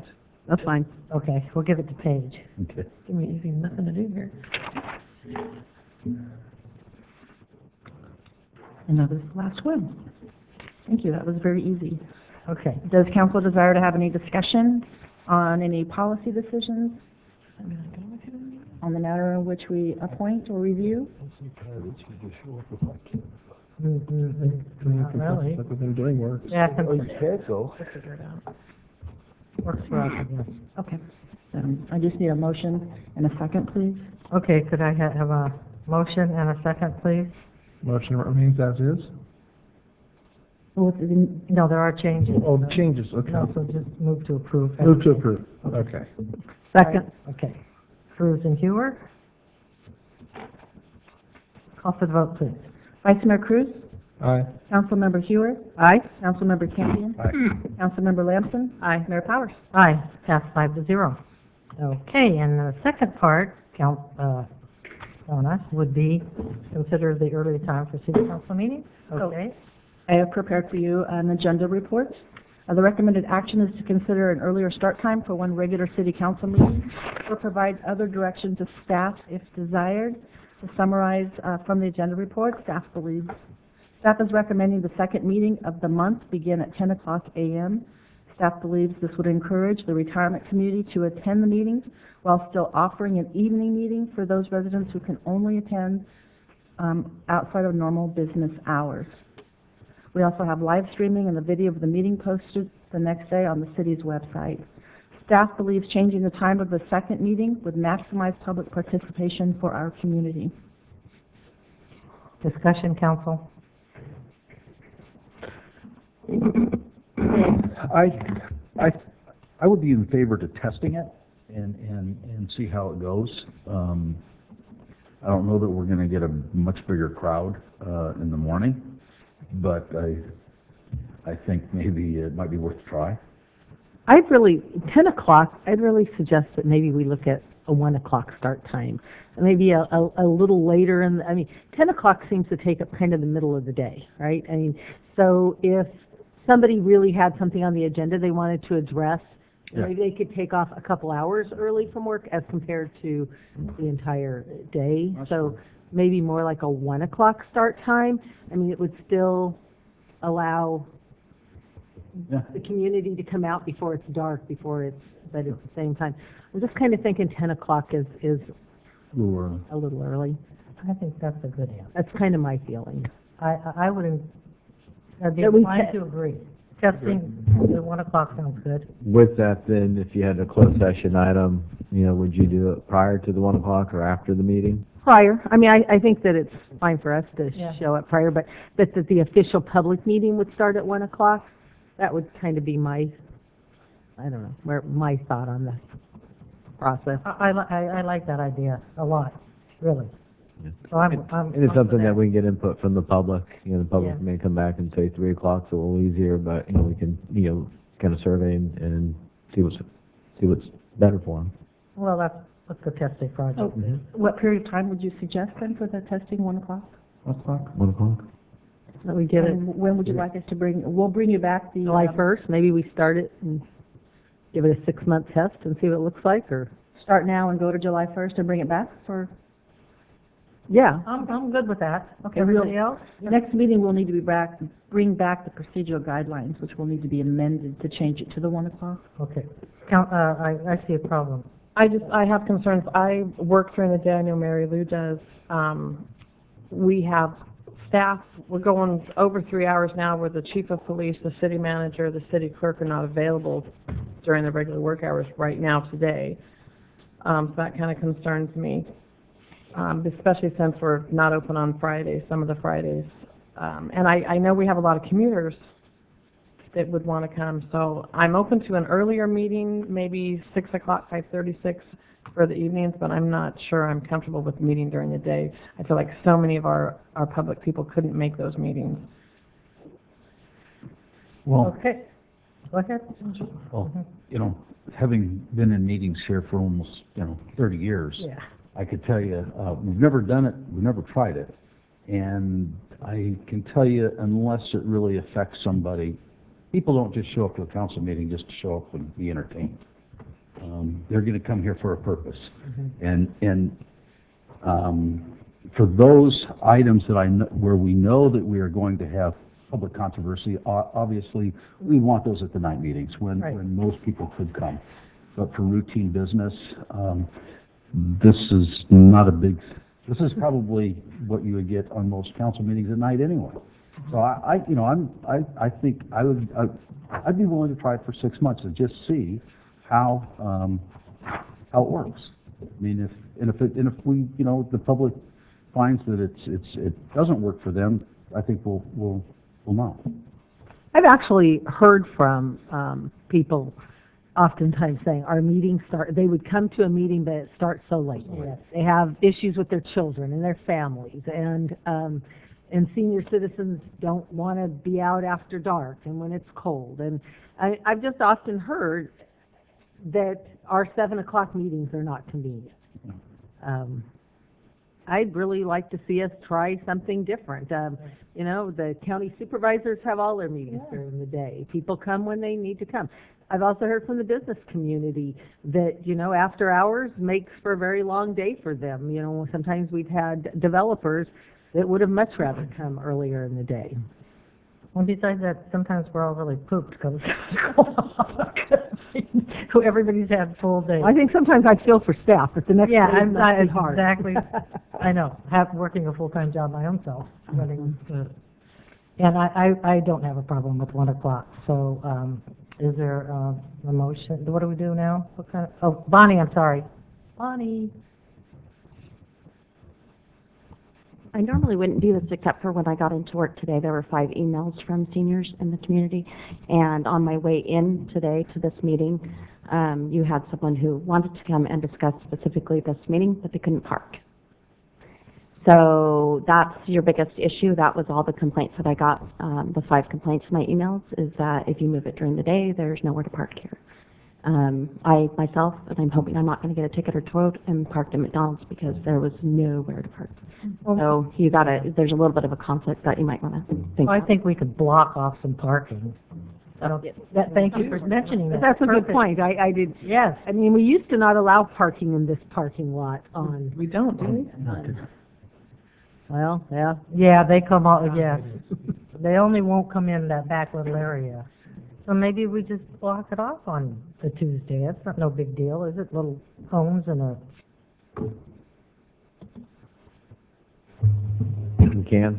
We can take a look at that and see what the best traffic circulation would be for people coming to the council. And actually at 1 o'clock, the market is, this parking Winding down. situation is winding down as compared to, it's 10 o'clock, you're absolutely right, there's an issue. That's another reason why I think a little later in the day might make a better difference in the fact of the parking situation. Probably be better at 1 o'clock too. I would agree with that. Okay. All right, we all okay with that? Trial run. Try it, okay. Do we have to have a motion, or are we just coming back next week? Okay. So, suggested start time is 1 p.m., starting January and running through July, and bring it back for city council. For the second meeting only. For the second meeting. Second meeting only, that's correct, second meeting only. So our next meeting would be at 1 o'clock, as we did January for the first 17th. meeting in January, it'll be the second meeting in January. Okay. Do I have a motion? So moved. Okay, do I have a second? Second? Okay, motion by Councilmember Campion, second by Hewer. Call for the vote, please. Vice Mayor Cruz? Aye. Councilmember Hewer? Aye. Councilmember Campion? Aye. Councilmember Lamson? No. Mayor Powers? Aye. Okay, motion passes 4-1. Hey, moving right along. We're doing pretty good. Now we have comments by staff. We'll start over here with Emily. Thank you, Mayor. I have nothing further to add today. Chris? Nothing further, thank you. Steve? I'd like to maybe back up on Chris and just add that the interim has been dropped from the Community Development Director title, and he is now our Community Development Director. Congratulations. Forward to working with you. Long time coming, Chris. Thank you, I'm really excited. I'm Very looking hard forward worker to- for the city. I'm looking forward to, earning that title.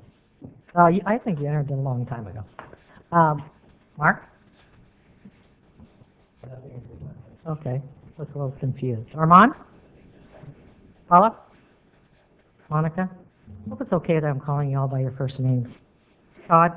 The toy drive this weekend was a huge success. I want to give a thanks to CSD Fire for their assistance. I did it for about 20 years in my former agency, and this is way smoother. It was well run, well organized. Everybody just did an amazing job. TJ was out there hustling in the morning, along with CSD Fire. Great turnout. And then last week we had our now annual award ceremony for the Years and all the medals recipients, and that was just an amazing event at Brewster's. So I just want to thank everybody for coming. Gene? I just wanted to see if the council wanted to discuss a little bit on our Delta College. We had two council members, Lamson and Hewer, who traveled to Delta College 2 weeks ago now, with several staff, and 13th, a week ago. a week ago. 13th. And, yeah, we came back with the news that they want to kind of put the decision for the Liberty roadside on hold kind of indefinitely. And Dr. Hart kind of walked through a lot of kind of bullet points. I provided that to PowerPoint to the entire council. You know, at this time, I don't know that it's a lot of effort on staff's part to continue forward with working on that project, but wanted to just open that up to the council if we wanted to have that discussion. Well, I can start since I've attended many of the meetings. I found it was very sad for our community that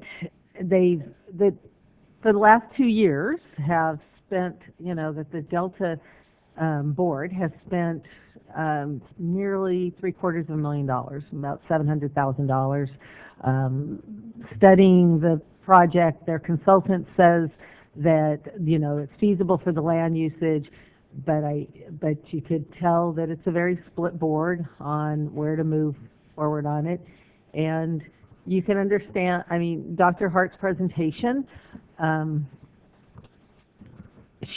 was nothing new in her presentation that they did not have that information 2 years ago.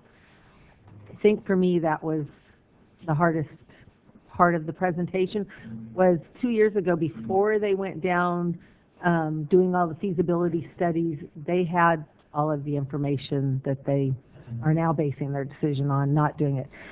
I am concerned that one of their board members suggested selling the property. So I'm still concerned that that our students in our community do not receive services. We are part of the Delta school district. We pay taxes into the Delta. We've been paying 15 years on Measure L, which is their bond measure, and we'll continue to pay on Measure L, but we're really not receiving enough services. I think our superintendents did a wonderful job of presenting the information regarding the benefits to our community and that we need services. So I was really pleased to see that maybe the high school, that Dr. Hart's presentation, she does suggest working with the high school district, that they've put up, the high school district has looking at Estrelita as a possible site to offer some classes. So if that happens, at least they'll be offering some services to our community. But at this point, it would really appear to me that the project is on hold indefinitely unless something changes in their January meeting.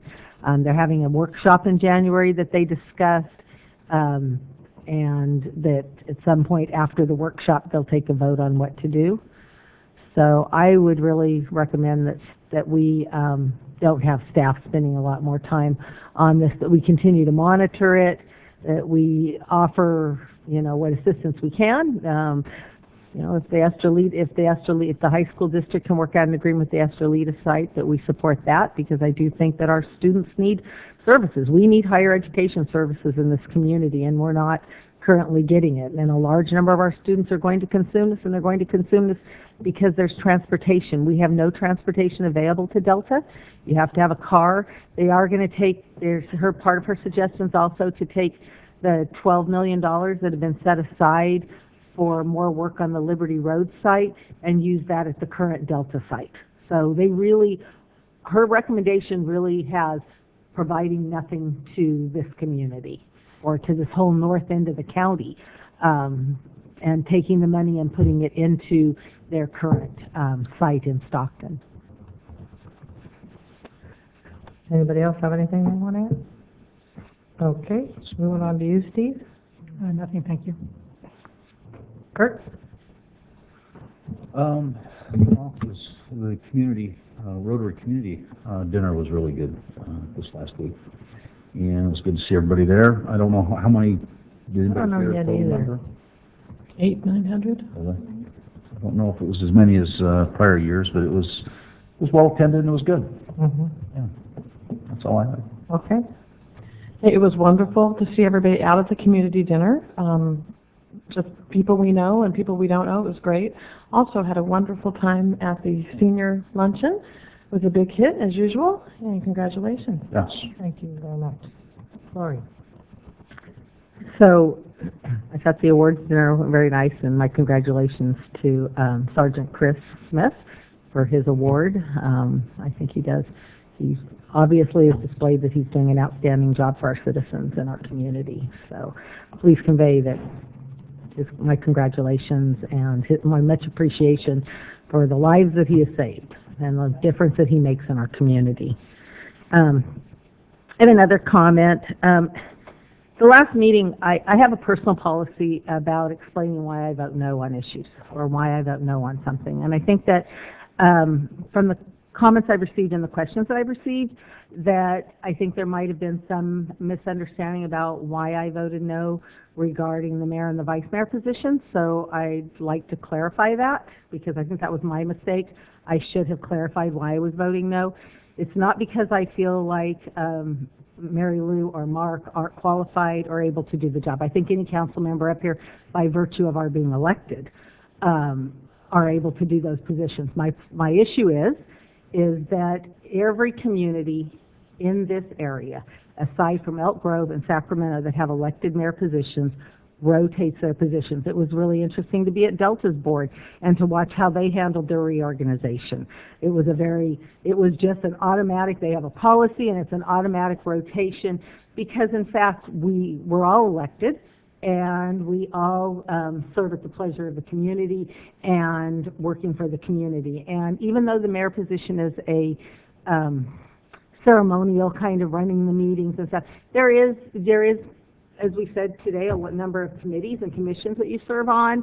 There is an opportunity to bring your agenda more to the forefront and be able to accomplish things that you might have been elected to accomplish. And so for that reason, my no vote really has more to do with our process, that I continue to believe that all members of this council represent the community and that things need to not be done for political reasons and should be done for what's best for the community. So that was my reason for my no vote, and I just want to make that clear to everybody that that was the reason. It has nothing to do with my feeling that somebody is or is not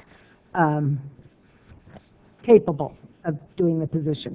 That wasn't my no vote. My no vote really has to do with that we should be reorganizing every year and that we should have a rotational basis just as every other community in this area, in the valley, this region. I haven't found anybody, even school boards, all of them. And so that was the reason for the no vote. So I just wanted to clarify that just because I had received a number of comments. Thank you. Vice Mayor Cruz. Oh, you're used to that one, don't you? Community dinner was a kick. If you haven't been there before the serving takes place, I would recommend it next year. It's a lot of fun, a lot of camaraderie. Be prepared to get messy. It is very much so, but it was a lot of fun. I'm sorry I had to duck out early. But the senior dinner was a blast as well. Surprised you didn't mention the CAPS dinner. That was a lot of fun as well. It was. Oh, yeah. That was a lot of fun. Fun. Got a little rowdy there when they were taking these gifts back and forth. But other than that, I just want to wish everyone a Merry Christmas. I'm going to tailgate with everybody else. I do want to thank the city for all. I'm going to put on a different hat right now. I want to thank the city for always supporting the senior luncheon. Like we said, it's a really fun event, and it's good reason to get out there and have some fun and serve our seniors. The community meal was a lot of fun too. I didn't get too messy because I was serving the roll, so that's probably why they put me there. That was great. There's so many wonderful things happening this time of the year. It's a great time to get out into the community. The dinner for the police was great. The CAPS is always a blast in my book. So had a great couple of weeks. Had a lot of fun, and do want to wish everybody a Merry Christmas and see you next year. And just because we didn't mention it, and also the employee luncheon. Oh, yeah. Employee appreciation luncheon was also, Good call. the committee did a great job. Thank you so much. I thought the luncheon was very nice, and the awards, congratulations to all of our recipients for their years of service, including our own, Miss Settles. Right. Okay, so council, all at once, Merry Christmas and Happy New Year. 1, 2, 3. Merry Christmas, Happy New Year. Meeting adjourned.